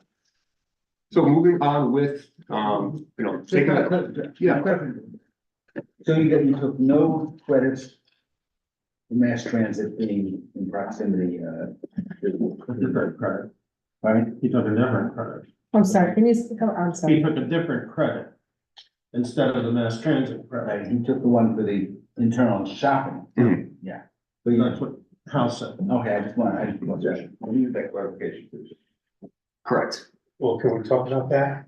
The internal trips? Sure. You reduced the trip generation by about 22%. Based on the internal trip. Mhm. So you think that, it's a judgment decision based on the IT. Trip generation handbook, third edition, and quote, but 9,000 square feet broken up into. What pieces, sections that are 2,200 in the Palmer building, and then, 3,000 in each of the, less than 3,000 in each of the new buildings. They're gonna draw 20% of the traffic from the residential. I mean, that's just, in my opinion, that's a little conservative, too conservative. Sure. So again, those numbers are from that trip generation handbook. They are also adopted by the NJDOT. They use the same internal capture percentages. We've done this according to industry standards.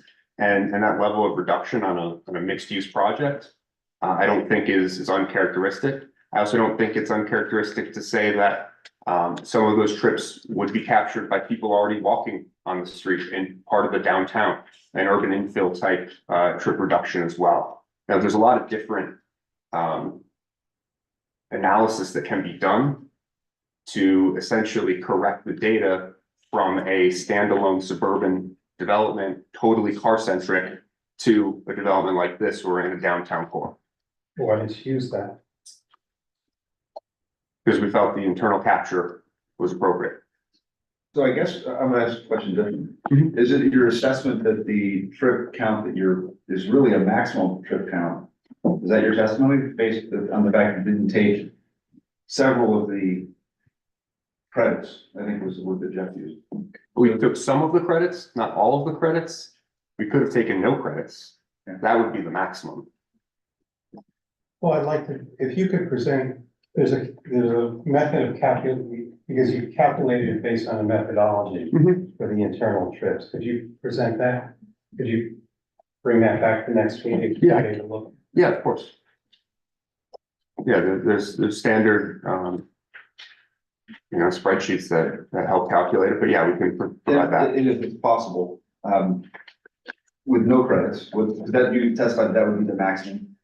That you can find that on table 2, page 8. Okay. Or the residential stays at 47. The Saturday and, sorry, not the residential stays at 47. The morning stays at 47. Okay. The Saturday and PM, let me just get to these, are both at 88 peak hour trips. We rely on Hal for that type of. Well, Understood. I question the calculation, the internal trips. Okay. I think it may be a benefit to the board if we were, also able to just look at the analysis without any of the reductions, right? Instead of trying to, Again, that might be the more practical way of doing it. sensitivity analysis, but we would expect reductions, but we're happy to look at them without. Yeah, I think that's, the statement is right. And the expectation is that there are reductions based on where it's located, and how it's located. But I think understanding the maximum is an important statement. Yeah, of course. Can you describe how in the guidebook that you referenced, traffic engineers, how they have in the last year or two adjusted for the societal changes that have swerved people to this type of delivery orientation for these vans and Ubers and so forth? What have they got in their manual that describes the factors that need to be considered as opposed to residences and units and so forth. Right, so the trip generation rates are still going to be based on either units, bedroom count, a development type plan. So Now, it's tenant trip rate essentially. essentially for residential use. Now, Gotcha. with recent publications of the trip generation manual, parking generation manual, there's a constant, every few years now, they're making these updates with new data, and they're essentially eliminating the old data from, from the reference guide, and you can Right. further filter out that data. But in terms of the way that they categorize the data and include it in the trip generation manual, it essentially gets separated out cars and trucks. And there's no real distinction made about delivery services and the like within that trip generation. Sounds like a problem. And certainly deliveries, they can happen in the peak hour. They oftentimes happen outside of that as well. I understand, you're picking peak, it's true, the methodology is picking peak hours, and it's not like, oh, well, from 7:30 to 8:30, that's when all my deliveries are gonna happen, including pizza that I need delivered. But nonetheless, it seems to me that there actually needs to be explicit discussion of that, especially in suburban or urban, settings, that these. And I know it's new, and there's not a lot of studies, but there are a lot of trips being generated by deliveries and pickups and so forth, so. Mr. Chair, can I ask a dovetailing question on that? The concern expressed and the issue that you're. The issue is that. Oh, no, I understand the issue. Oh, sorry. May I ask a question or two? Oh, yeah, no, okay. Because I'm curious. For traffic, you're using ITE 11th generation Correct. or 11th edition? Edition. When did that come out? Is that published in I think the past 2 years? I don't know. I'm trying to recall. I might have a piece of documentation that tells me.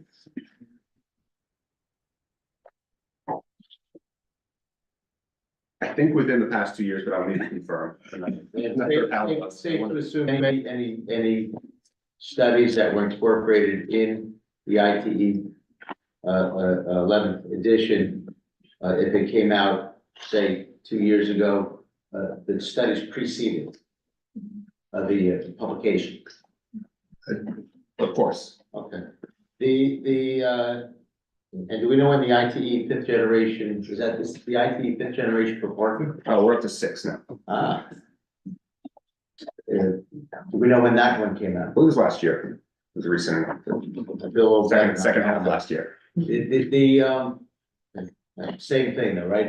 Any truck, any study that is incorporated in the publication of each edition would have to precede the publication of each edition, correct? To my knowledge, but the ITE, both trip generation and parking generation are now published online. So it is possible that they have provided updated studies. So I don't outright say it has to precede it, but.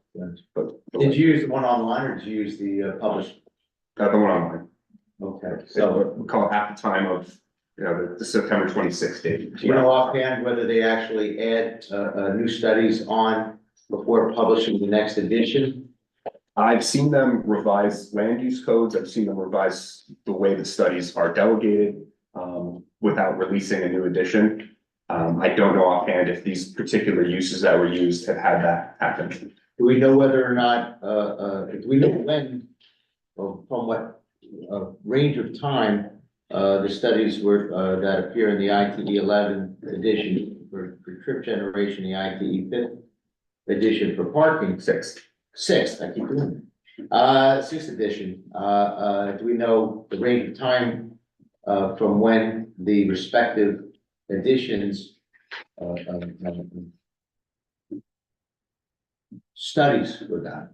Are you asking time of day or year, or like decade, or both? Range of time between, meaning the year.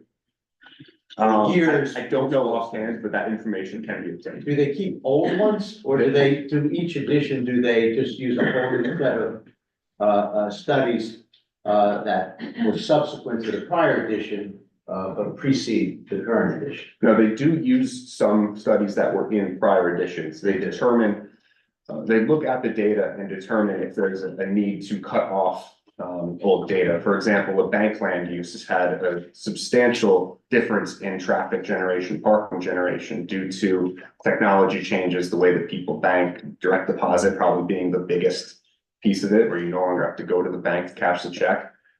So the ITE make the people who do it, they make those decisions as to what to keep and what not to keep. Yes, With some sort of basis for doing so. engineering judgment, If yeah. I can add to that, Thank you, nothing further. because I submitted material to the ITE as it related to convenience stores with gasoline, because they were using old. And I presented the material and then I spoke, so they assign an editor to the manual. And he takes it was a male, he took the material from the last edition and picked and worked on developing standards for the new edition. So it comes from traffic engineers in the field, submitting to the ITE, and then they compile that. I guess it's safe to say, at least now, we don't quite know the range of years when the respective, studies were done for use with respect to, each of these mid-rise land use and the, retail, strip retail plaza land use that came out of the 11th edition, other than to know that for the most part, not entirely, they preceded a year or two ago. That's correct, but we can take that information. Well, those two uses are new uses in the 11th edition.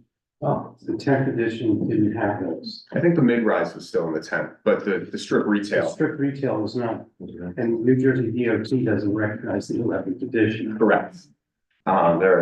Last I talked to DOT about that, they are, Behind the times. they're too busy to even contemplate looking at the rates just with these. So, yeah, With the permits that they- New Jersey DOT still uses the 10th edition. Yeah, the mid-rise are in the 10th, the strip retail is in the 11th, but I don't wanna speculate, but if we look back at some of the data for that strip retail use, some of it may precede the 11th edition because it likely came from the old shopping center land use or the specialty retail land use, previous land uses that were in earlier editions of the code. And that's where the editor of the manual comes in. I guess the bottom line is that the board so desires, since you said you could provide that information or get that information, the board can decide whether it wants you to do so or ask you to do so or not. So I was just curious. I'm done. Thank you, Mr. Chairman. And I know you have to get to the impact of these numbers, but I wanted to know if you included in the model the pedestrian crossing at the northeast corner of the property. I know it's not on your property, but does the model tell you have to do anything if there's a pedestrian crossing for those right turns? No, we did not model, those pedestrians at that crossing, no. The counts were limited at the traffic signal, it balanced through, so we don't have those. Oh, it's really, then it's conventional stuff. It's all about trips and a traffic signal Well, as opposed to turning. Which is fine, okay, yeah, that has to be figured out. include the pedestrians at the signal as well, Right, which of course. must have been fun modeling that. But what about turning in and out of the driveway? Isn't that part of the concern is the trips in and out of the driveway Yes, and the traffic there, yes. not at the signal. The particular components of that review Yeah. are part of this traffic study. I think you make a great point about the pedestrian crossing. Yeah, Because no, we're I'm just located saying, close here's the enough to part of the review where you say, and this is where it's talking just about our drive. Mhm. And people turning in and out of it onto 202. Yes. On or off, yes. Yes. Okay, thanks. Is it still a plan, maybe getting to this soon, that they're making both lefts and rights out of the parking? That is the current plan. Yes, it does fall to NJDOT jurisdiction. But that is the plan. What type of permit did you It's a apply? major access permit. So did you submit any traffic studies? No. Yeah, okay, so continuing on, once we've calculated that trip generation, what we then do is route it to and from the subject site. That vehicular trip generation is of course predominantly using that, the main driveway along Route 202. We route the left turns, right turns coming in and out of the site, and then also continue those routings over to the traffic signal itself. And as we look then in our level of service analysis that we conduct from existing to no build to build, we look for degradations, we look for impacts related to basically in between one analysis and the next. And what the analysis shows is that the additional traffic created by the driveways at the traffic signal do not have a material impact on level of service. And what do I mean by material impact? In this case, we're looking at delay increases that are very much consistent, generally speaking, less than a 1 second increase as a result of additional traffic volumes. And to that end, that's generally speaking imperceptible to motorists who are traveling through the corridor on a daily basis. At the driveway, also, we conducted a level of service analysis. Those turning movements operate at acceptable levels of service. They meet the NJDOT's criteria for level of service thresholds. And with that, would not conclude any sort of adverse impact with those driveway movements either. There's no substantial queuing. The sight lines are vastly improved, and the traffic impact there does not have any negative impact on Route 202. So you mean an interesting thing, I just want to clarify. So you said that where the loading zone is, there was negligible change. I was under the, I guess, naive assumption that by removing a exit to the area, that would improve that situation. That's not your assessment? No, the assessment at the traffic signal was negligible change. And what we didn't do as part of this analysis was count the existing driveways and subtract off that volume. It's as if that volume is still, the volume that goes through the signal today, if it's going to the site, it's as if it's still there in the analysis. It's just a little bit extra volume that in theory would be directed elsewhere and not exist. So the assessment was no change, either I'm driving north up the hill, turning left into the existing lot, or coming out of the existing lot, going either right or left. That was not. The no change in level of service is at the traffic signal. Okay. And the levels of service at the driveway operate at acceptable conditions for traffic engineering. There's a statistic that I think you have probably that might be helpful, and that is at the driveway. In the peak hours, what's the existing trip count at that spot? I mean, you're saying. That information I do not have, like for the existing site. Well, then you have to have it. Well, I have the volume on the road. That's what I meant. I Oh, don't, okay. no, I'm sorry. I said it wrong. I didn't mean, internally, the volume in the driveway. I meant on the road itself. You're saying there are 47 in one case, 47 in or outs, that are additional because you're not taking credit for any. And, okay, how many cars pass by that spot in both directions? And then, they both count, right? Right. At that hour. So 47 is what, do 300 cars pass by? How many cars in that hour pass by that? Sure. The front of that driveway? Sure, I understand the question now. So, during the morning, headed on, I'll do this by, call it 202 North, which is eastbound. Right. In the morning, it's 579 on 202 North, 485 202 South, Sorry, can I get the last one? 485. 485. Is 202. particular South. page in your appendix? It is. It's on Can you page- give the board and everyone else the benefit of the page numbers? It's on page A17. Did you say A17? A17. A is an apple. Okay, and then, in the evening, when it's 52 incremental, like, what's the same number on it? 513 north. 707 south. So essentially a 5 to 10% change in volume. Yeah, and Sorry, also, did I get that? I was asking, clarifying this, so approximately a 5 to 10% change in volume. correct, correct, and also a directional shift. Yes. If you will, where you're now more headed south in the evening. And then that Saturday time period, actually came out dead even during our counts at 597 and 597. 579. No, the bracketed, Oh, I'm sorry. yeah. Different traffic engineers write it out differently. The bracket is the Saturday. So all the counts that were, taken into, all the vehicle accounts taken into, the study are just on 202 past the driveway, not taking into account the number of vehicles passing, Mount Airy Road past the, loading dock. No, if you, Or is that, if you go to that page on A17, and we have the full complement of volumes at the traffic signal, so headed up on Mount Airy, and then you could add in the lefts, rights, and throughs coming down to south as well. You bring up a point, so are they counts at the front of the driveway or are they traffic signal counts? At the signal.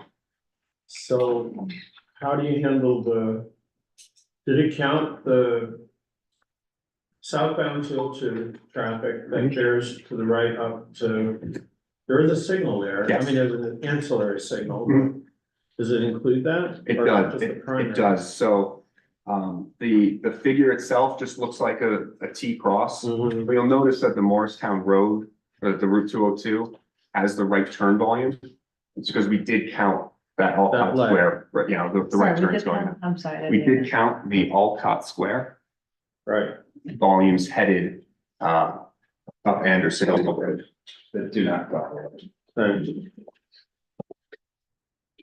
Good question. But sorry, I'm gonna ask this more time, just to make sure I really understand. The numbers that you're providing, the 40 to 60, I'm giving the range, it's starting to be the increase in volume, does not account for, actually is not including the volume that's currently coming in and out of that lot. Correct.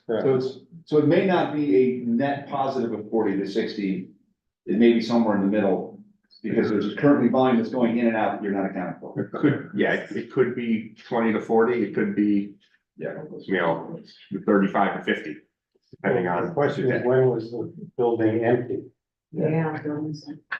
Was the building empty when you did your counts? I'm not sure. That's where we're, yeah. Safest thing is not to count, not to take the credit. Yeah, so the safest thing, not taking credit. Yeah, Correct. I think the bigger question is the one about, what about deliveries? It doesn't seem to me that the methodology has been updated to handle the societal changes of deliveries as they relate to this particular, project, where we do anticipate a lot of delivery activity, so. But you could try to find out anything about, I think we already knew that. Yeah, the point See is what well you can taken, find out about the delivery truck. of course. Going back to your discussion of the traffic counts, did you look at other traffic counts in the area? We did look at DOT data in the area. The ATRs that I was able to find, there's one further to the east, by the ShopRite. It's more than 10 years old. I don't really find that to be reliable. There's another one up Anderson Hill Road that's a little bit closer. That's from 2019. And our volumes were higher than those volumes, whether that's, it's not an apples to apples comparison because it's a little bit further away, but we didn't find any ATR, any counts from DOT that, necessitated an adjustment on our part. Well, I looked at that, it's like 11 years old, the count in front of the shop The right? 2011 count, yeah. And in the morning, the counts were about 11 years ago, the counts were 33% higher. Mhm. And in the PM, the counts were about 10% higher. I can't speculate on 13, what the traffic patterns are 13 years ago. I don't know that it's. The other suggestion I have Mhm. is your firm worked for I think it was TD Bank, did a traffic study for that. Mhm. Maybe you want to check those. That was about 5 years ago. Okay, So yeah, how you're stating that the traffic, there was more traffic 13 years ago than there is now? There was more traffic 13 years ago than was counted here. and more traffic in front of ShopRite than at this intersection, ShopRite kids. 13 years ago. And you may get to this, so maybe I'm mistaken, it, but there's another aspect about congestion. Sure. And it's like a rating, there's like a rating system, like this intersection has got a congestion rating of F or With D or level of service, something like that, yeah, level of service, is that in, yes, so. yeah, And one of the reasons congestion is important, if you're like heavily congested, like I'm, then another 5% is way over the cliff, it seems, well, that's reasonable, 5%, but if you're already at 100% or terrible, and you add it creates a problem. Conversely, if you're not congested at all and you put in 5%, no big deal. Right. What did you find as the congestion situation in the Bernardsville center? And was there any way to get in a congestion assessment at the driveway itself? right, so I'll start with more of an explanation of level of service. Okay. So we can, make sure that we're all working with the same parameters here. Or level of service, it's a measure, of the volume capacity on the roadway network, measure of delay, and it rates from level service A to F. But not unlike a report card where you're shooting for all A's and maybe a few B's, traffic engineers, we design for level of service C and D. And that way we're not overbuilding our roadways, right? We're not widening uselessly, but we're also not inundating, designing toward the E and F where, that is a congestion state. And so this intersection overall, when you look at all of the movements going through the intersection, operates at a level of service C. And C is in cat. And would continue to operate at that level of service with the additional traffic for this project. Now at the driveway, we break it down.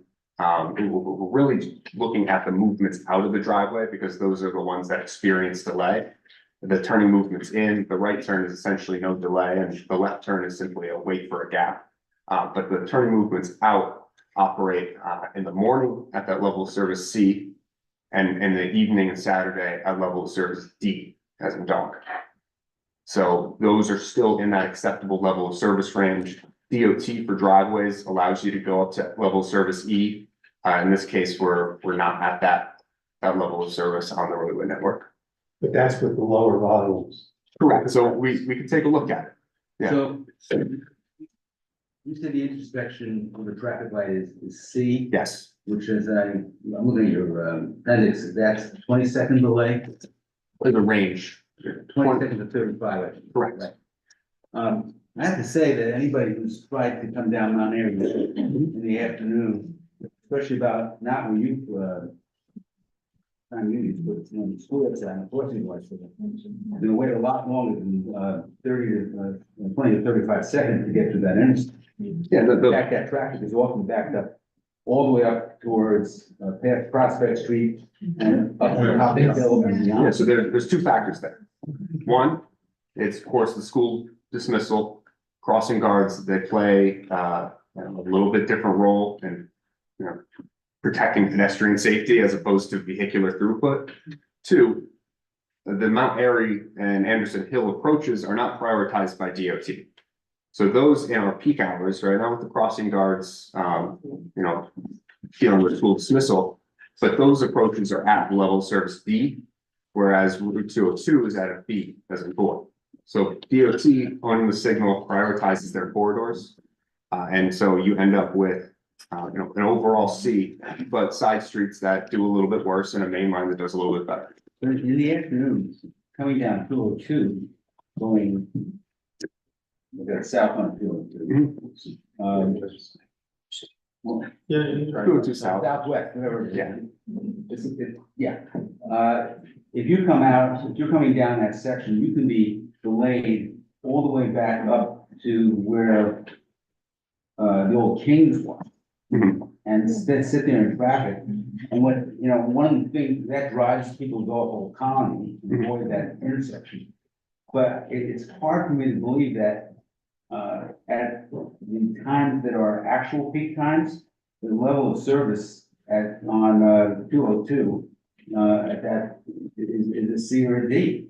I've waited minutes, 5-10 minutes, not 10, but 5 minutes to get through that intersection. And there's certain times where that can be the experience. There's other times where it's a much better progression. Again, it is an average and it's the analysis based on this configuration. Analysis all day long. What's really difficult for people Mhm. is when it's not at the average, when it's at the peak and the rates are the greatest. Of course. If you add a couple more seconds to a D or E, it becomes really annoying to get through that intersection. Of course. There's another. Well, when I took a quick look at your calculations, if you look at the signal timings, there's an all red for pedestrians. Mhm. So that all 4 approaches go red when somebody pushes one, Right, But- correct. which is not in your calculation. I think that's the difference for why it just falls over the edge of the capacity. But your model should have included that. We can examine that, certainly. We have the pedestrian volumes, and we have the timing, you can make sure that's calibrated. But it's not just volume, it's. It's the cycles, yes. We'll make sure that's calibrated. If it's a 90-second cycle, and then you have 40 seconds per hour, or 40 cycles per hour. Then you have, and then you take out 2 or 3 or 4 of those cycles with that all red. Mhm. It just creates, that's where the problem is. So the presentation of level service C, in my opinion, is not a valid calculation. You gotta add in there all red.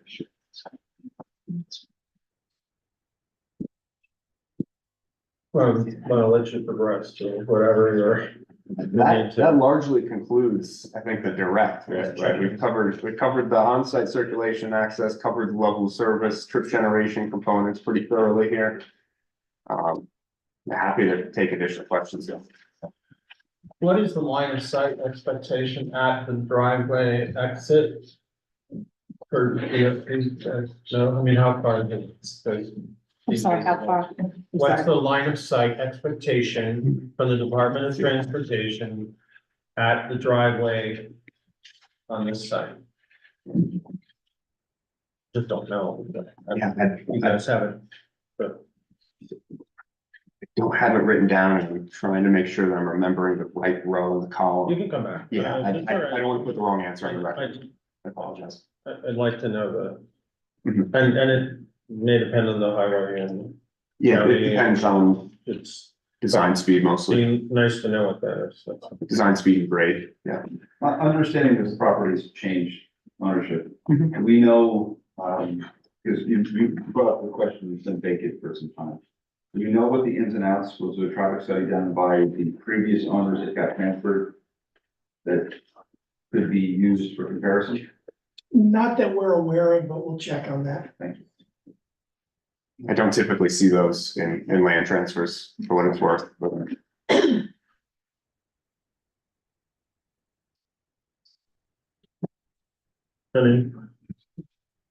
Any more questions from any professionals? And also, could you plot the available site distance? Can you plot the cross-sectional, the profile of the cross-section to the left and to the right as you're coming out of the driveway. Yeah, we can do that. So we make sure that it meets the standard. We can certainly do that. I will assure you that there's not a better location for a site distance perspective, but we can do that.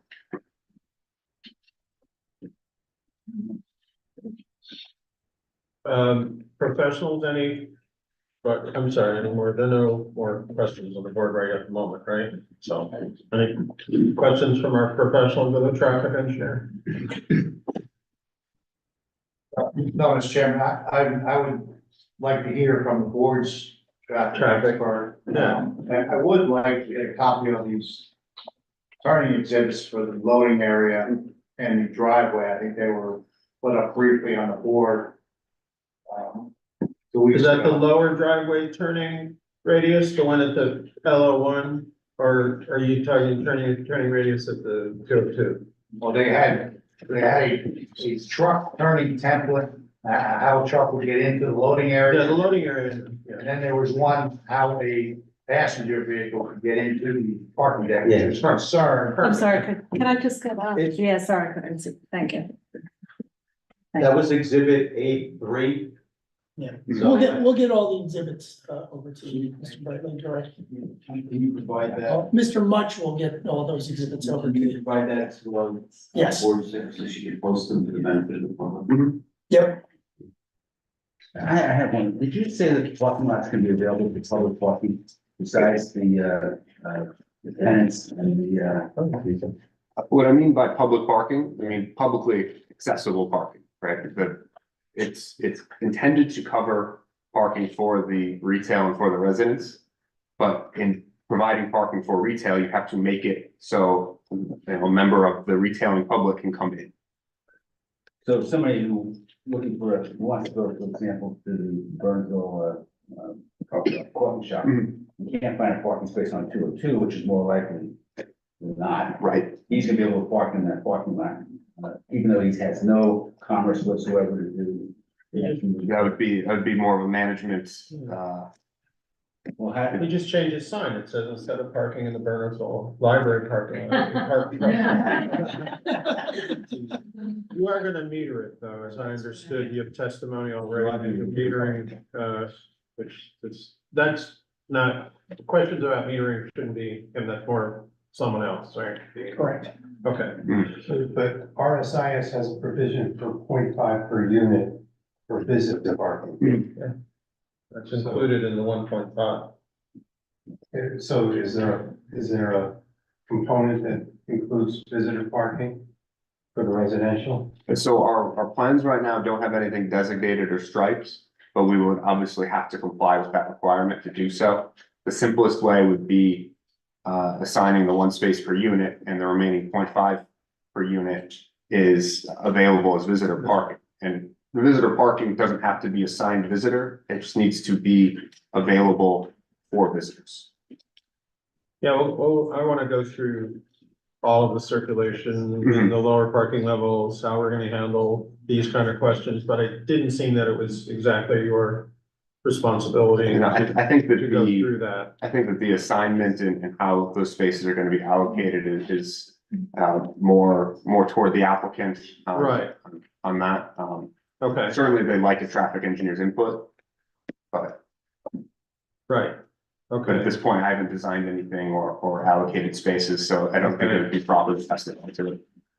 Did you have any input to the layout of the ramps on the parking levels?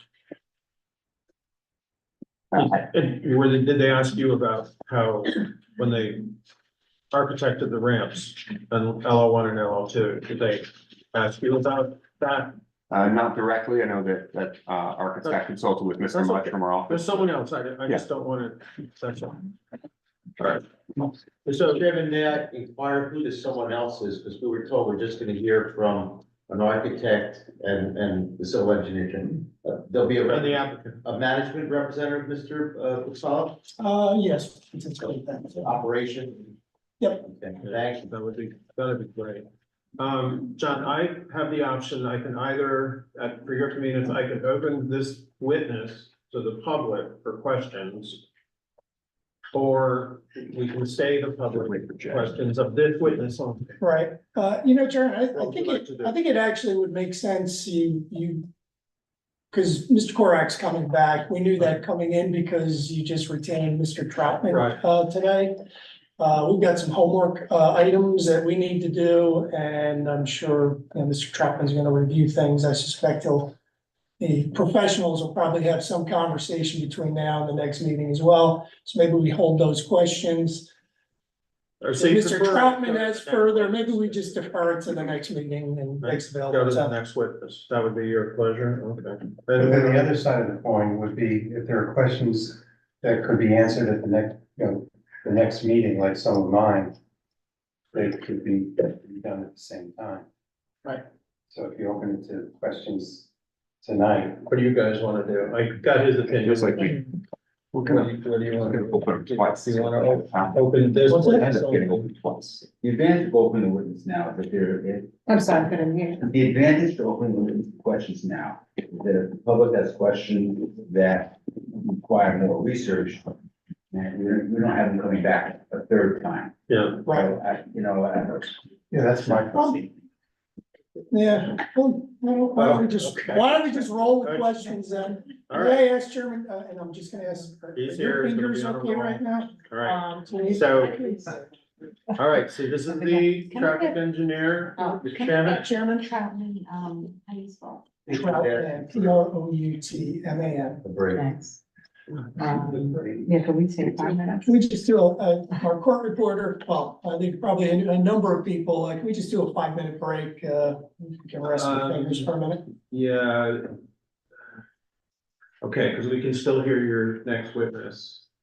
I don't want to violate our timing. Understood. So, all right, All right. try to make this a 5-minute break, so that means, Yes. 9:55.